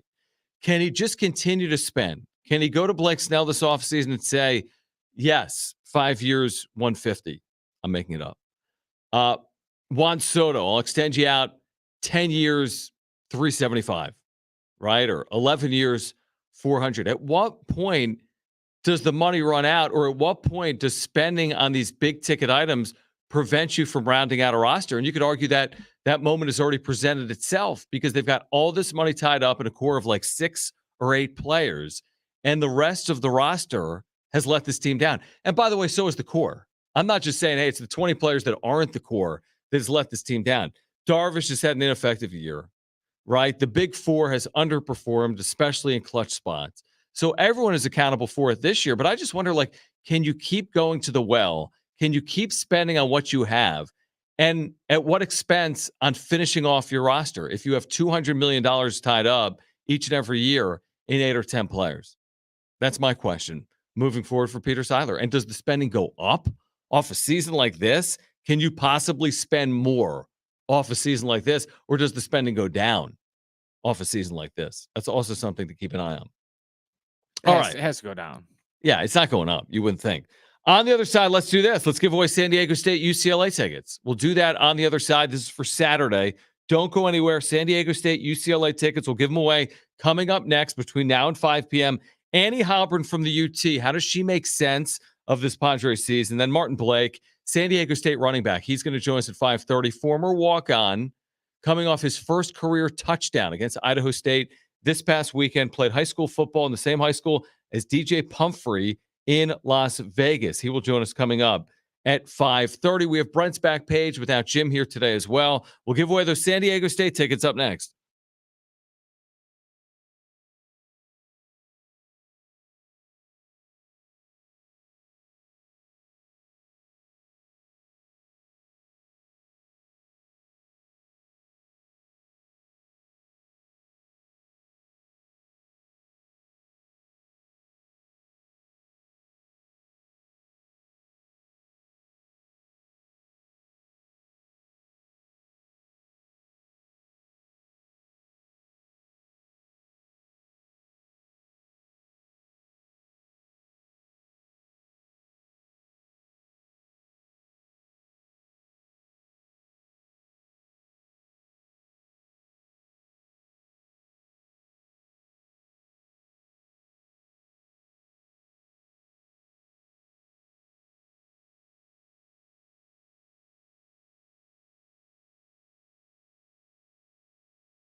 All right, we've got San Diego State, UCLA tickets to give away. We'll do that on the other side. Plus, Annie Halpern from the UT. She'll join us at 5 p.m. Stay with us.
619. All right, we'll give away San Diego State UCLA tickets in the next 10 minutes, I promise. Annie Halpern will join us at 5 o'clock. Martin Blake, San Diego State tailback, 5:30. Brent's back page. Jim isn't here. Do we need him?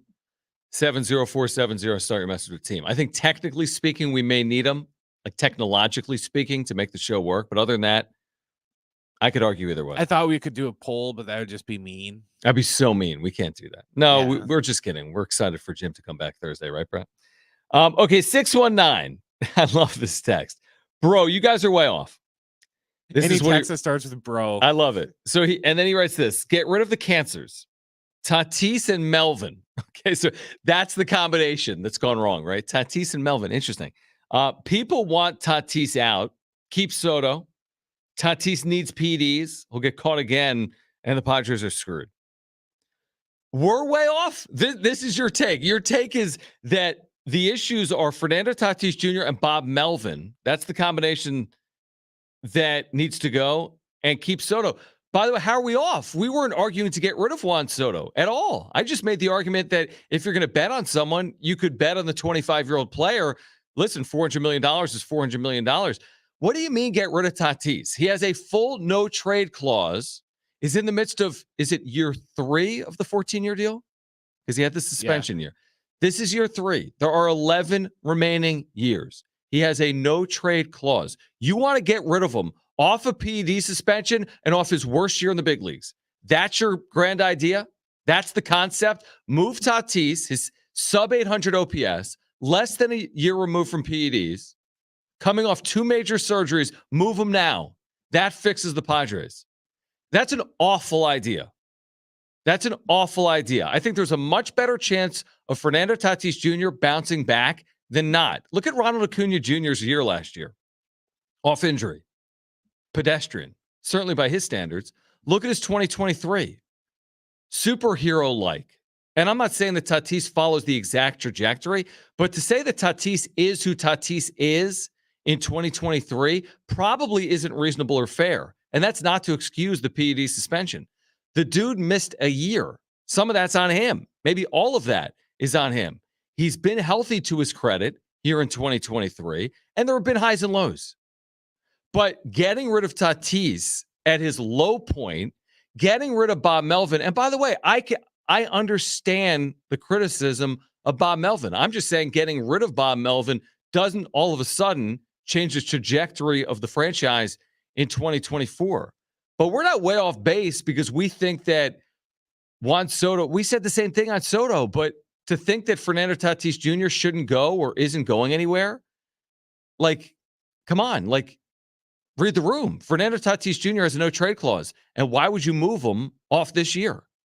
And he's been sending texts like that for like almost a year. It's like, I don't think people want Tatis gone. You want Tatis gone. I haven't heard anybody else like around town being like, oh, yeah, I hate Tatis now. I just want him out of here. You know, I got rid of my Tatis jersey and everything. I just want him gone. He's just the worst. I haven't seen anybody like that. I figured his popularity would have took a little bit of a hit from the whole ringworm thing, but it didn't. Dude, these are, I could guarantee that I'm assuming this texter, maybe not. I'm assuming this texter is a Dodgers fan. The people that say get rid of Tatis are Dodgers fans that in one breath say that and then will advocate to bring him in, right? Would prefer to have him for the next decade. The Tatis hate essentially comes from Dodgers fans. And I think if Padres fans are honest with themselves, they would say it's been a productive year for Fernando Tatis Jr. It could have been worse. We've never seen him play every single day. And by the way, by and large, he said the right things. On a team where it feels like everything's been off with the culture and in the clubhouse and with what's being said, I feel like Fernando Tatis Jr. has played it well. In fact, I've heard the manager say the same thing, that he's basically been selfless. He's willing to play any position. You don't hear him complain about playing in the outfield. He's willing to bat anywhere in the lineup. You don't hear him complaining about where he's batting. So again, I'm not saying it's been a perfect year. There's been no perfect year for any Padre. Blake Snell, as close as you're going to get, could win a Cy Young. That's incredible. In retrospect, to pretend like Fernando Tatis Jr. was going to have an identical season to like a 2020 or a 2021 probably wasn't fair. And again, a lot of this is self-inflicted. motorcycle accident, not being fully truthful about it, the suspension for PEDs, right? He had a shoulder surgery. He had 2 wrist surgeries. Like, think about that. Mentally overcoming a suspension that is with you for the rest of your career, could follow you for forever, potentially. And then physically, not just coming off something like what's something that would be easy to overcome? This isn't a hamstring that sidelined him. This isn't an oblique that could get fully healthy without a surgery. He was surgically repaired multiple times on something that's going to impact a hitter. A wrist and a shoulder is going to impact a hitter. So considering all of that, I think it's hard to ask for much more out of Tatis. I think especially in retrospect. And again, there were people that said, and I might have been one of them, I expected Fernando Tatis Jr. to have a good year. And honestly, he has had a good year because he's been healthy. Now, the team hasn't had a good year, and it's not going to go down as his best year as a Padre. But to say that he's a cancer because he tested positive for PEDs as a 22-year-old or a 23-year-old, like, I don't think that tells the full story. And by the way, aren't we able to learn from mistakes? What mistakes did you make at 22? What mistakes did we all make at 21 and 23? Not to excuse it, but people make mistakes. And the beauty of making mistakes that aren't life or death is you can learn from them. And to give up on Fernando Tatis Jr. at this point as a 24-year-old is not a good strategy. It's just not. And I don't know if he's ever going to live up to the expectation when he broke in as a 19-year-old in 2019. I don't know if he's ever going to be an MVP. I don't know if he's ever going to win a World Series. That's the beauty of sports. We can't predict the future. But I'm not quitting on Fernando Tatis Jr., who made a series of mistakes, but that's not to say he can't learn from them and the team can't be better off for them at some point in the future. My 2 cents. Thank you for the text. 70470. Start your message with team. Caller 7, you have 2 free tickets to San Diego State UCLA Saturday at 4:30, Snapdragon Stadium. 844-570-1360. Call right now. We promised those before 5 o'clock. 844-570-1360. Call right this second. You've got 2 free tickets to San Diego State UCLA Snapdragon Stadium. Tickets are available. Grab them at goaztecs.com. Should be a really good atmosphere and a good game. San Diego State, UCLA, you can hear it here. 4:30 on Saturday. Lines are loaded. Call right now. 844-570-1360. Annie Halbern from the UT on the Padres struggle. She'll join us next. Hour 3, John and Jim. Stay with us.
All right, San Diego and Southern California, what's going on? It is hour 3 of John and Jim. This hour, your chance to win tickets to see Chevelle, Cal Coast Credit Union Amphitheater. That's October 2nd. Buy tickets now at Ticketmaster.com. Keep listening for your chance to win. Annie Halpern's going to join us right now. We have Martin Blake, San Diego State tailback. He scored his first career touchdown on Saturday. He will join us coming up at 5:30. And without Jim, we'll have Brent's back page coming up for you at 5:45. Annie, I appreciate you doing it. What got you to join me today the fact that I told you Jim wouldn't be joining us during the conversation today or not? John, it was definitely a selling point. I appreciate you having me on. But yeah, it was definitely a selling point. Look, I mean, I can't imagine how peaceful it is for you right now. It's got to be just like wondrous. It's so peaceful. Yeah, it's a great point. It's like when you have the place to yourself for whatever reason, Right. you know, like you're like your significant other's away or like someone has your pet or someone's with you. It's just sometimes like I don't even know what to do with myself. Nobody sneezed in days. Nobody's Annie. been sneezing. No, he's just Right. Jim's just a lot. Like Jim could be a lot. So to get a few days away from Jim, honestly, Kind of, it's probably good for the relationship. It's probably good for the show. It's kind of like a puppy, you know. You got to like always be like looking after him, you know. Put that in the open tomorrow, please, Brent. All right, Annie Halpern from the UT is with us right now on John and Jim. Now, this is a very open-ended question that we've probably asked you 3 or 4 times this year. You can go anywhere with it. When you look back on 2023 with the Padres, I know there's 23 games or whatever. Where do you start in terms of what went wrong?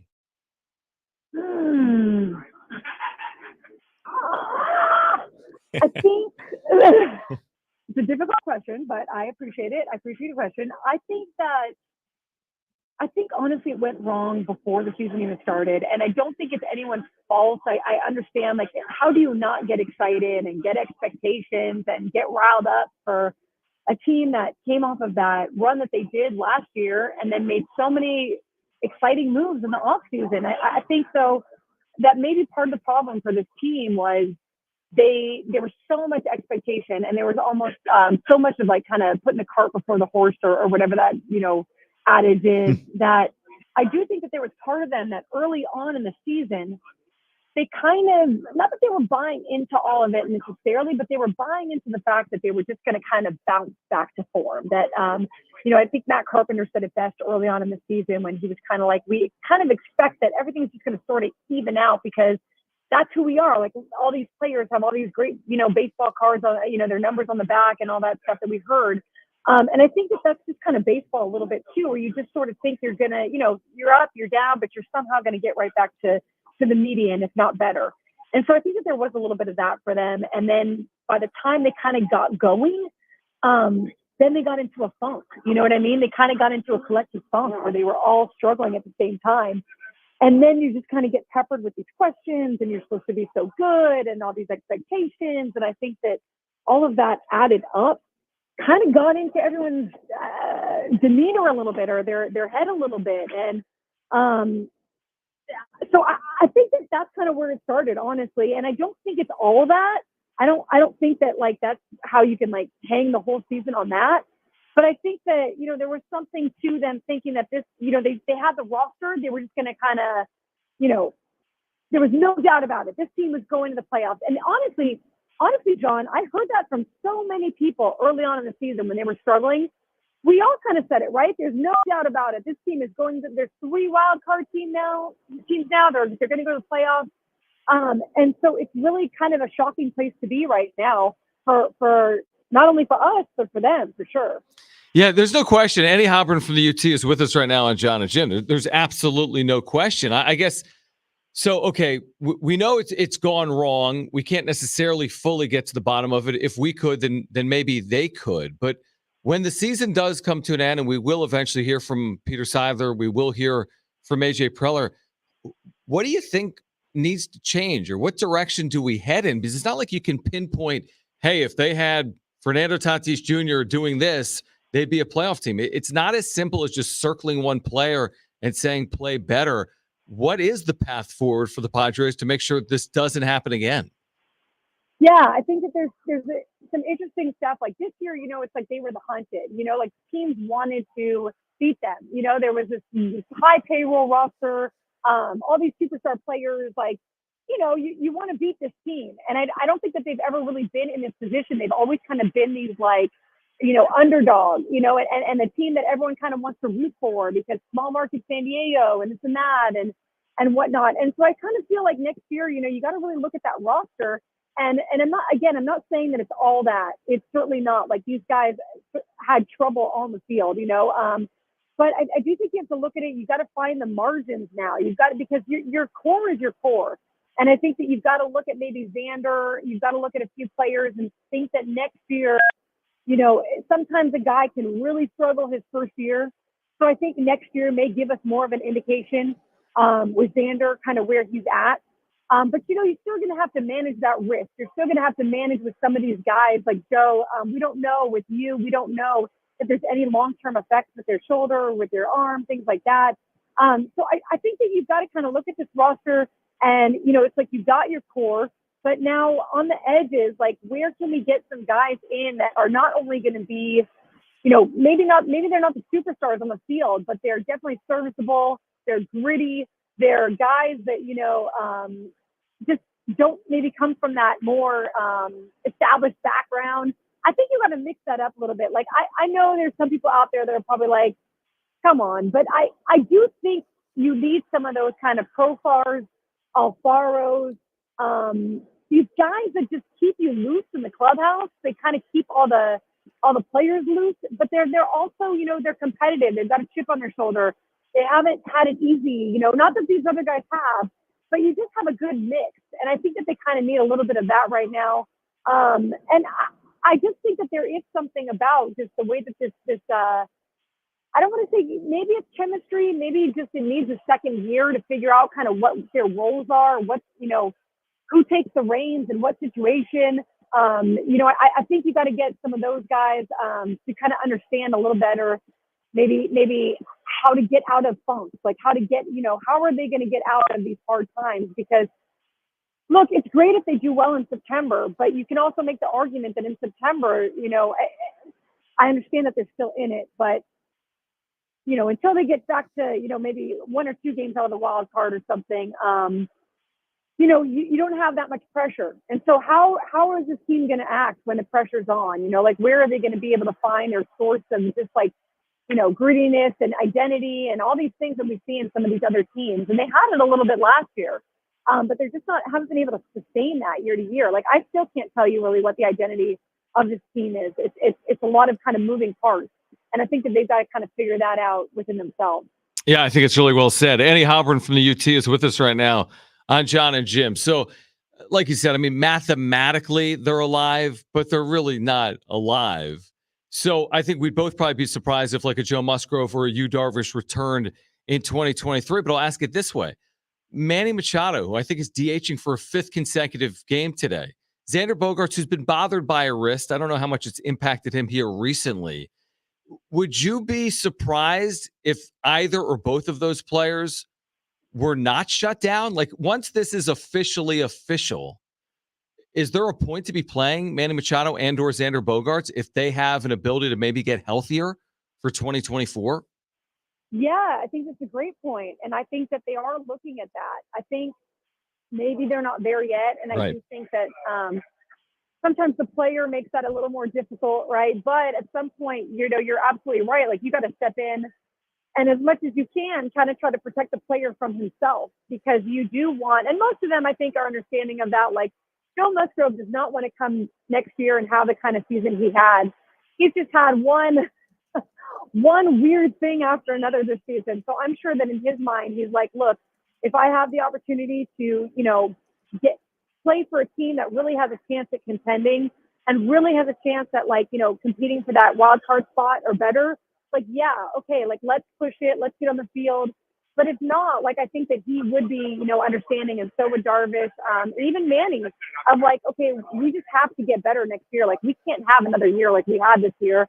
So I do think that there will come a point where, yeah, they would get shut down. And even today, we asked Bob Melvin about those guys, and they're very non-committal right now. Like you can tell that they're not eyeing a deadline or a return date for these guys. It's very much like if they come back, if they come back, when and if. So I do think that there's a chance you'll see them shut down at some point, or maybe at least one or two of them. And I don't think that that's the wrong solution if you know you're not making a run at the postseason. So, Annie, you've spent a good amount of time around Bob Melvin the last 2 seasons, obviously, with him being Padres manager. From your seat or perspective, and he's been a part of really good teams. He's had some teams that, like in Oakland, that weren't great, and then he's had some teams that won 90 plus games. Just as you watch him navigate this season, how's he dealing with the way this team has struggled throughout the course of the year? I mean, I think he's been as good as you could ask for or expect. I think that it's been a little baffling to him as well. Mm-hmm. In some situations, I think that's got to be hard as a manager, because it's like, you've pulled different levers. You came off of this amazing run last year. The clubhouse was, all in on all that. And then all of a sudden this year, it's like we talked about, it's like things start to roll downhill, fingers start to get pointed. It's very difficult. Like, honestly, I can tell you, like, it does not feel great. These guys are all being professional. There's no one that is, that I've seen that is being unprofessional at this point. But the feeling right now, around these players versus what it was at this time last year here at Petco Park, it's night and day. And so I think that there's no way you can avoid some of that. You can't ignore it. No one is unaffected by it. So I really think that at some point, everybody just tries to, like, within their bubble, make it the best they can. Like, Bob is going to make sure that he's communicating as absolutely well as he can with his players. Ruben Niebla is going to make sure his pitching staff is as taken care of as he possibly can. Like, everybody just sort of, I feel like, not that they didn't do that all year, but there's less of a focus on looking at the standings and things like that, and there's more of a focus on, like, let's finish the season strong. Let's try to find the good in things. Try to have some confidence here at the end of the year and everything. And but I think it's been hard. I mean, I think that it would be weird if it wasn't hard for him, for sure. Annie, before you go, I just wanted to ask you about Padres fans. I mean, it's incredible. And you've followed the Padres for a long while, and it hasn't always been like this. There's not always 40,000 people at games. I mean, to be 9 games under 500 and playing in front of 40,000 fans as often as they have, it's really been incredible to watch, hasn't it? It's almost amazing the team hasn't rallied around it, but the fan base, even here in September, I mean, there's only, 8, 9, 10 home games remaining, if that. I mean, we're going to get through September, and this team's going to be drawing still close to 40,000 people a night, despite the fact that they're not going to the playoffs. Yeah, it's been absolutely incredible. I mean, it's been wild. I was watching and talking to a few players who were at that Cardinal series in St. Louis, and I'm sure you guys could all see on TV. Yep. You normally don't see Busch Stadium looking like that in September because they're making a playoff run and it's full. And, and I just thought, wow, like, that is a great example of they're going through the same thing here with the Padres. These fans are, as they are in St. Louis, but we're so accustomed now to sellouts on a Tuesday night, on a Wednesday night, even though, the team is 10 games below 500 or whatever. And even if it's on a sellout, it's been like 36,000, 35,000. And John, I'm sure like, I can think back to a few years ago when a Tuesday night would have, at this point in the season, like maybe like 7,000, maybe 10,000 people. Like, and so I've heard, players have been talking about it, like Scott Barlow was saying the other day, like, it really does make a difference to them, especially these guys that have come from teams where the fans are not into it, or when they go on road games and they feel like the energy is so different in other stadiums. And we are definitely spoiled now. And that is all thanks to these Padres fans. Like, look, I don't begrudge any fan who says, I'm not doing this next year, or I'm going to pull back, or I'm not going to pay. Like, because I get that too. Like, I really feel like that, fans really with your wallet is really a lot of how you make your voice heard, I guess I would say. But it certainly has been fun. And I really, what's been wild about it is, like, you can feel them in the stadium just waiting for that moment. Yeah. Like someone hits a single and they're like going nuts. Right. Like it's been like that because you can just feel that they're like waiting to erupt. And so, they just haven't had a lot of those moments this year. Annie, we always appreciate it. I really do. Thank you. Thanks for hopping on. I know you also have a job to do other than just talking to me on the radio. I appreciate you doing it with Jim not here. Maybe we'll have you on again when Jim is here, arguably. Or maybe not. Maybe the next time you take – every time Jim's on vacation, I'm texting you. Hey, I love being on with you guys, solo or with Jim, because we can give Jim a hard time. I also wanted to say congrats on the new contract. You guys are studs. It's awesome. Thank you, Annie. And, obviously you're just bringing Jim along for the ride on that. Like, I'm sure he had nothing to do with that, So, no question. In fact, I would move if you're looking to work with me, I'll move Jim. I mean, we can get rid of Jim. It's a 2-year deal, but we could. He can be traded in an instant. He can just keep eating bagels or whatever he's doing in Jersey. We're putting him on waivers. Anytime you want to work with me, we'll put him on waivers. Annie, thank you. Enjoy tonight. Appreciate you doing it. All right. Take care, guys. Annie Halbrin from the Union Tribune. I mean, I love getting Annie's perspective. I mean, Annie's done an amazing job throughout the course of her career covering the Padres. She offers some really good, unique perspective, and she feels like a lot of us feel about this team, which is like, it's head-scratching. It's been frustrating. She's sympathetic towards the fan base, and there's no one button you push here to make everything right. And the fact that we are in September and there's nothing to play for the Padres, like she said 10 or 15 minutes ago, who envisioned that? There wasn't anyone saying that this team wasn't going to navigate a path to one of the 3 wild card spots. Like, nobody was saying it. In fact, people are still saying that as late as like July, probably. I mean, when they were 18 and 15 to start, and it was forever ago, there wasn't any Padre fan that thought this team was not going to be a playoff team. And from that day, Kershaw meme day, until today, this is just a team that's, just disappointed. Because you can't just look at the roster on paper and be like, how are they this bad? You just look, you got this guy, you got Tatis, you got Bo, there's no way that they should be that bad. I think that's why it's so baffling for people, why they can't figure it out, because just on paper, there's no reason they should be this bad, but they are. The old on paper conversation. It's an interesting one. If before the season started, if you would have told me, hey, look at this team and this roster assembled, they won't win more than 3 games all year in a row, I would have laughed you out of the building. I'm like, dude, you're crazy. Especially when the other 29 teams have all won 4 in a row. Even Oakland. And since 2017, we mentioned this earlier, outside of the pandemic season, there's been one example in baseball since 2017 of a team not winning 4 in a row, other than the pandemic season. One example. And then these 2023 San Diego Padres. Martin Blake, this is kind of the other side of the story, an uplifting story where the Padres have disappointed. Martin Blake, walk-on, San Diego State, tailback, making the most of opportunities. 58 rushing yards this past week, 133 all-purpose yards, I want to say. His first career touchdown. He's going to join us in about 10 minutes. San Diego State, and I've seen it from Aztec fans. I've seen it on social media. I see they're 2-0 but, right? You see a lot of that. Yet we said prior to the Ohio game in week 0, they just got to win the game.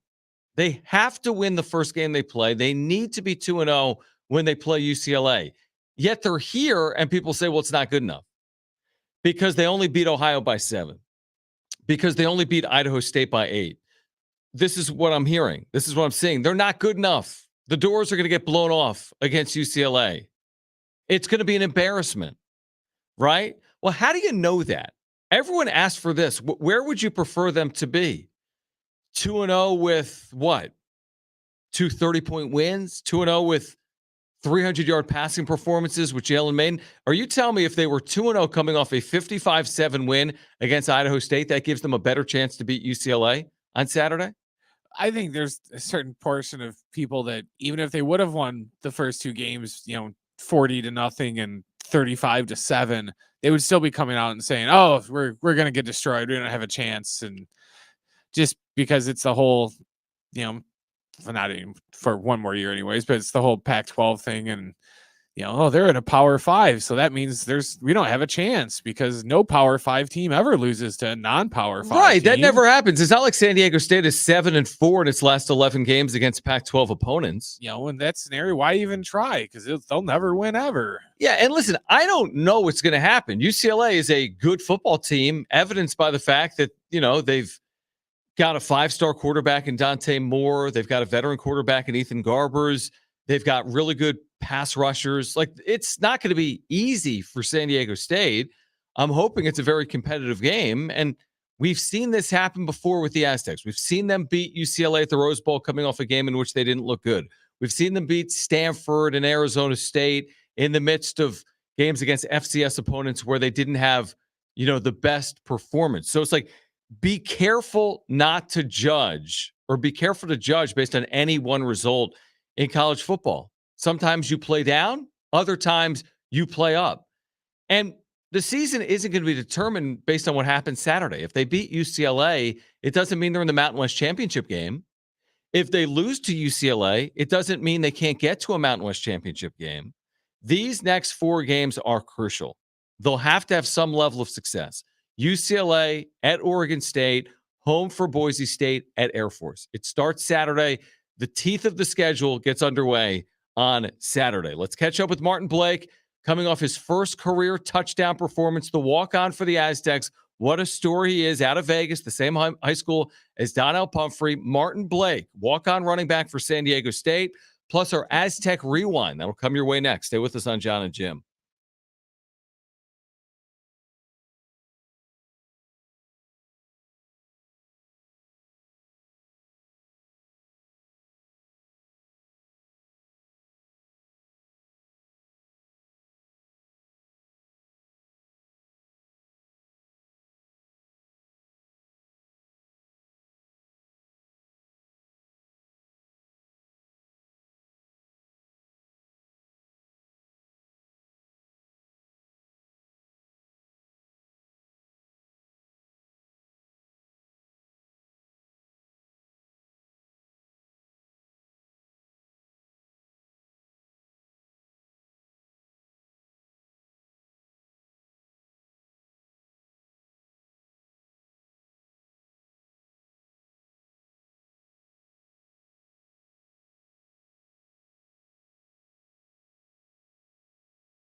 All right, your Aztec rewind coming off a victory over Idaho State on the other side, plus our conversation with Aztec walk-on tailback Martin Blake coming off his first career touchdown. He'll join us next.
All right, Brent's back page in about 15 minutes. Martin Blake, San Diego State walk-on running back, will join us in 5 minutes. USA Today ranks all 133 FBS teams, right? From Georgia and Alabama to Old Dominion or wherever, 1 to 133. Listen to this coming in this week. Now, UCLA is a 13.5-point favorite here at Snapdragon Stadium. Yet USA Today has San Diego State ranked 34th in their rankings and UCLA 35th. So to this point in the season, USA Today, take it for whatever it's worth, ranks San Diego State as the 34th best team in the nation at 2-0. They've got UCLA at 35th at 1-0. And again, you can hear it right here, San Diego Sports 760, Saturday at 4:30, pregame coverage at 2:30. If you didn't win our Aztec tickets today, we'll give away a pair of tickets tomorrow. That's Wednesday, and also on Thursday, right here on John and Jim. Right now, let's get to our rewind.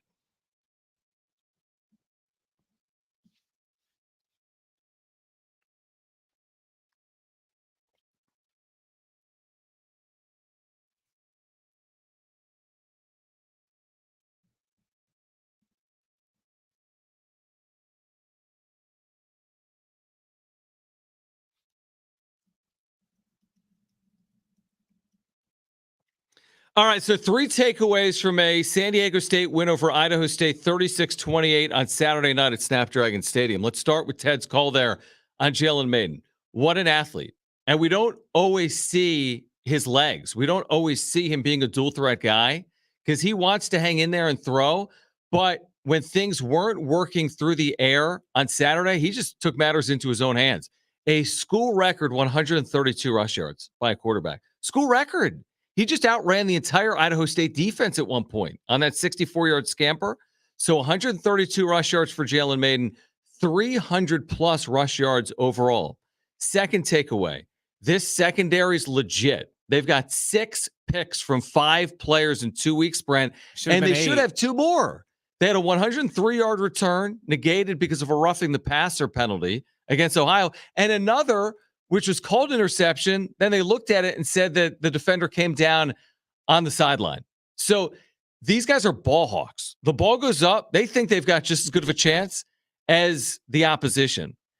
And then I think finally for San Diego State, when you look at what happened here on Saturday, and I've been saying it all day long, don't read into this too much. Like any one game, of course you want to beat an opponent from the FCS by more than 8 points, but it's just one game. And at the end of the day, Brady Hoke said it today, you'd prefer to be 2-0 than 1-1. And if they won 55-7 or 36-28 Saturday, I don't know if it changes anything for what's ahead this Saturday against UCLA. I will say this, though, a final takeaway, 14 penalties too many.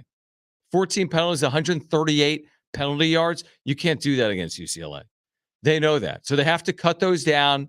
They're going to need to get the passing game going a little bit as well. You're going to need to be balanced offensively. And can they get to the quarterbacks? They're going to see 2 or 3 quarterbacks from UCLA, including a 5-star quarterback in Dante Moore.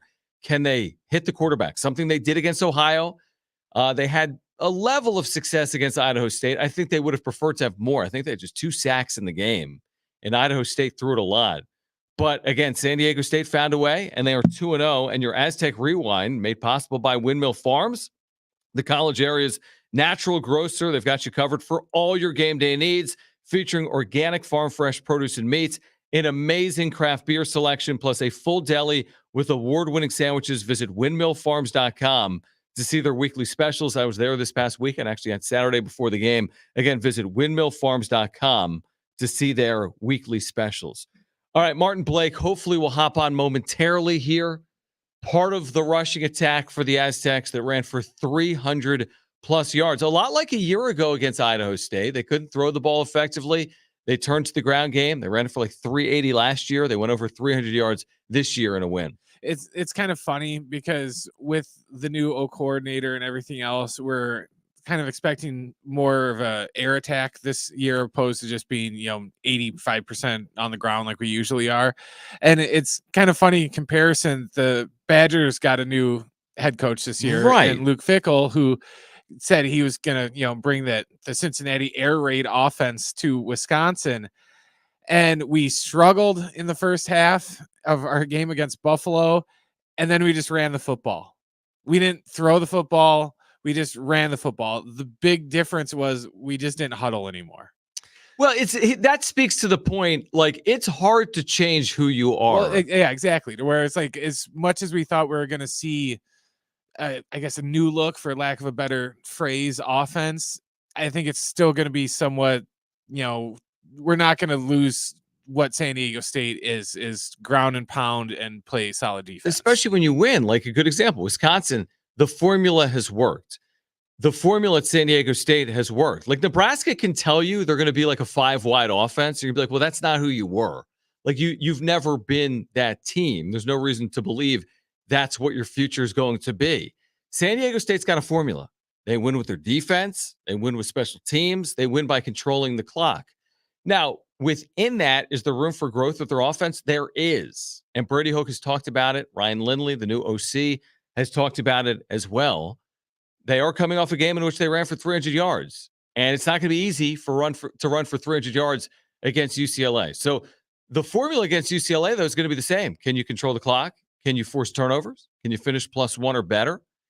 And can you get a stop or 2 on defense? And can you make a play or 2 on offense? I'm hoping that maybe UCLA would overlook us, but the fact that we beat them last time we played, I don't think they're gonna. I think that's going to be extra motivation for them to avenge the loss up at the Rose Bowl. It's going to be interesting. It's been a few years. UCLA is not looking past San Diego State. And of course, San Diego State's going to be up for it because it's UCLA. Should we step aside and see if Martin Blake joins us on the other side? Let's do that. We're going to take a quick time out here. Martin Blake, San Diego State running back off the practice field, hopefully on the other side of this break. We'll try to sneak in Brent's back page as well. Stay with us on John and Jim.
All right, Martin Blake, San Diego State running back on the other side, plus a San Diego State football to San Diego State basketball comp we'll make coming up next. Stay with us.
All right, again, we've got San Diego State, UCLA Saturday at 4:30. Our pregame coverage will begin at 2:30 right here on San Diego Sports 760. And it's great to catch up with Martin Blake, San Diego State tailback, walk-on, coming off really a career day against Idaho State. First career touchdown, 58 yards rushing, 133 all-purpose yards. Martin, we appreciate you joining us here on John and Jim. What was Saturday like for you, and specifically getting into the end zone for the first time in your career? Oh man, first off, thank you for having me. It's a blessing, but Thank you. Saturday, man, while you're going in, man, it just felt amazing, going in with my brother and then finally get to showcase, the abilities I have, that God blessed me with. It just felt good to be out there and, at least score. That's a big part, to score as a walk-on. It felt really good. So Saturday felt real good, especially with my boys just being right by me. Yeah, it sounds like they're excited. We have Martin Blake with us right now, San Diego State tailback, 12 carries, 58 yards against Idaho State in that victory as the Aztecs get ready for UCLA. Martin, then I saw from the team that you were named the team's offensive player of the game. What does that mean to you? It means a lot. Coming off a tough Ohio game and then going into Idaho State and, getting my shot, like I said, and just doing what I can do, to the best of my abilities. And then to be offensive player of the game, I know my dad is proud of me. I know my teammates are too, because at the end of the day, it's all a teamwork game. It's a team game. So it's not just me, but, I took that and ran with it. And, it might be my side of it. The whole team, offensive side and defensive side, don't matter. But offensive side for sure, you got the players game. Martin, it's interesting, as you know, you elect to attend San Diego State. This has been one of the, running back factories in the country over the last 25 or 30 years. You walk on. How did you keep the faith that you would have an opportunity to get meaningful snaps in a place where they've churned out running backs that have reached the NFL for, 20 or 30 years? Oh, it's just the belief in me. It's just, I never had that, give up mentality. I always said, keep pushing. I always felt like if I give it my all, I know I can do my best out there. And day in, day out, that's all I did. Even when, they had me at F for a little bit, fullback last year, came in this year, gave me a little more opportunity and I did my thing. And it just feels good when all your work feels appreciated. And I love it. And like I said, it's just when your boys see, they give me hype and I get them hype. Because at the end of the day, it's all team. So just being able to showcase and being in the running back factory, as you said, it just feels good to be able to be out there and actually play for the Aztecs and put that name on my front chest. So San Diego State's tailback, Martin Blake, is with us right now on John and Jim. I'm glad you mentioned kind of the team component here. There's the stable of tailbacks with you this year. Keenan Christian, Jalen Armstead, Cam Davis, others. What's the camaraderie like? What's this group like, whether you're on the practice field or off the field? This group's a lot of fun. I can promise you that. We all joke around. We're all daylighters. We all like to, lighten up everybody's day and be here and try to get the team hype. And we all just bond. Like, it's never no, I or you. It's never no, you're better or anything like that. We're all together in this. And no matter what, we're always together. And that's why I love about this. It's a brotherhood for real. And that type of thing you can really see in football, and it's shown in our room. And with Coach Bill leading the charge, we all have that kind of love for each other, and I love it. What's it been like for you to watch the really the growth of Jalen Maiden? What a remarkable story he is in his own right. A year ago, as you know, he was getting snaps on the defensive side of the ball. This year, he's the returning starter at quarterback for San Diego State. So what's it been like from your perspective to watch Jalen Maiden over the last couple of years? Oh, it was great. When I first came in, I was going against him. My first ever touchdown, in practice was against him. Don't tell him, but I kind of got him. He's sick in the end zone. But it's just amazing to see your brother really flourish and do his thing, and for Jalen to go out there and just take charge in the middle of the season, and then now seeing him, really get to stamp it and go 2-0 so far, and hopefully go 3-0. It's just amazing, and you can see it. It feels good knowing your brother is doing great and he's flourishing right now. San Diego State tailback Martin Blake with us right now, coming off a 58-yard game on the ground against Idaho State and his first career touchdown. Also had 133 all-purpose yards. So let's talk about this offense in general under Ryan Lindley. What's this been like for you to watch Coach Lindley come in at the halfway point last year and become the OC, and the way this is, taking place over the first 2 weeks? Oh, it's amazing. I love Coach Lindley, my guy. All the coaches my guy, but Coach Lindley's my guy, man, my offensive guy. And it feels good, knowing he knows personnel, knows he knows people. He knows what you're good at. He knows who he's supposed to be in. He knows, the right plays at the right time, it feels like. And even when we go against our defense, we hit sometimes, and it's just because, he studies the game a lot. And I love that for him, and he really cares about us. Like, he may yell at us, he may get on us, but at the end of the day, he's a loving coach. That's the type of coach you want, that's not scared to get on you and, not scared to tell you when you're wrong. And you know what I mean? So I just feel like Coach Lindley, is the coach for me. I love that guy. That's my guy. So it feels good seeing him grow. No doubt about it. Yeah. Great endorsement for, the job Ryan Lindley has done in such a short period of time here back coaching at San Diego State. 2 more quick ones potentially for you, Martin, before we let you go. What's it going to take to beat UCLA on Saturday? Oh, it's going to take all of us. That's point blank period. It's going to take all of us. We have to all do our jobs to perfection. This is a team coming in that's tough. Any opponent that you got is tough. So we got to come in and perfect everything we can do, or be as close to perfect as possible.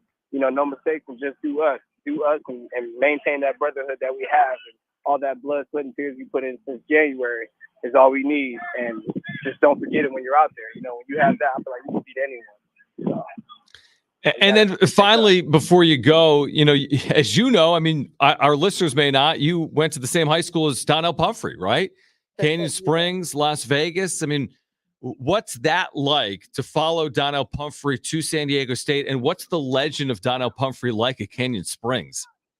Oh, man, it's great. He used to come back like 2 or 3 times, seeing I was the guy back then at Canyon, and he used to come back and dab me up, talk to me. And last year, Coach Coop was my guy too. He used to be here. That was my guy. He was the one that really, led me the way to get here, and I really appreciate both of them. Those 2 guys are my guys. And being from Coach Pump, I'm telling you, back at Kane, he's big. He's big. My coach used to tell me all the time, you ain't no Donnell Pumphrey. But, I used to tell him I'm Martin Blake. So it's big back there. It's big. Sometimes you couldn't wear 5 back then unless you were cold. So it's really good. Donnell Pumphrey, he even, helped me out a little bit out here, giving me some tips, how to run that rock. And it felt good, So those 2 and Coach Pump, like you said, it feels great knowing that a great came from my school, and I'm following his footsteps here too. Yeah, it's okay kind of to follow Pumphrey because he is the nation's all-time leading FBS rusher. So, yeah, I think it's okay in that regard. Martin, congratulations on all your successes so far at San Diego State. We're looking forward to seeing you and your teammates on Saturday at Snapdragon Stadium, and thanks for doing it today. Thank you, man. Thank you for having me, man. I hope you guys have a blessed day. All right, you as well. San Diego State walk-on tailback Martin Blake. I know we're wrapping up. We didn't get to Brent's back page. We will tomorrow. I did want to mention 815 that said, I remember when John kept telling everyone it wasn't a beauty contest for Aztec basketball. And look how that ended up. I say the same thing. How many times have I said that about Aztec football? But they've won. They win games. And that's the goal here. Would you rather win 10-3 on Saturday against UCLA or lose 52-55? I'll take the win. I will. And we'll see if they can come up with it.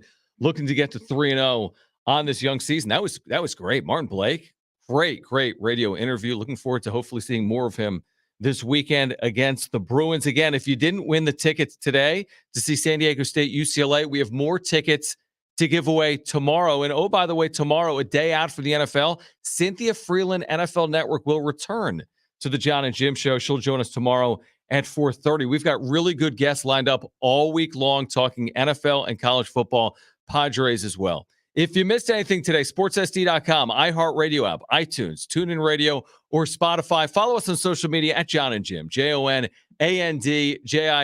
For Brent, not necessarily Jim, I'm John. Keep it right here. We're back tomorrow at 3. This is the all-new San Diego Sports 760. No longer all new. Okay. Yeah, stop saying that. I will. Thanks, guys.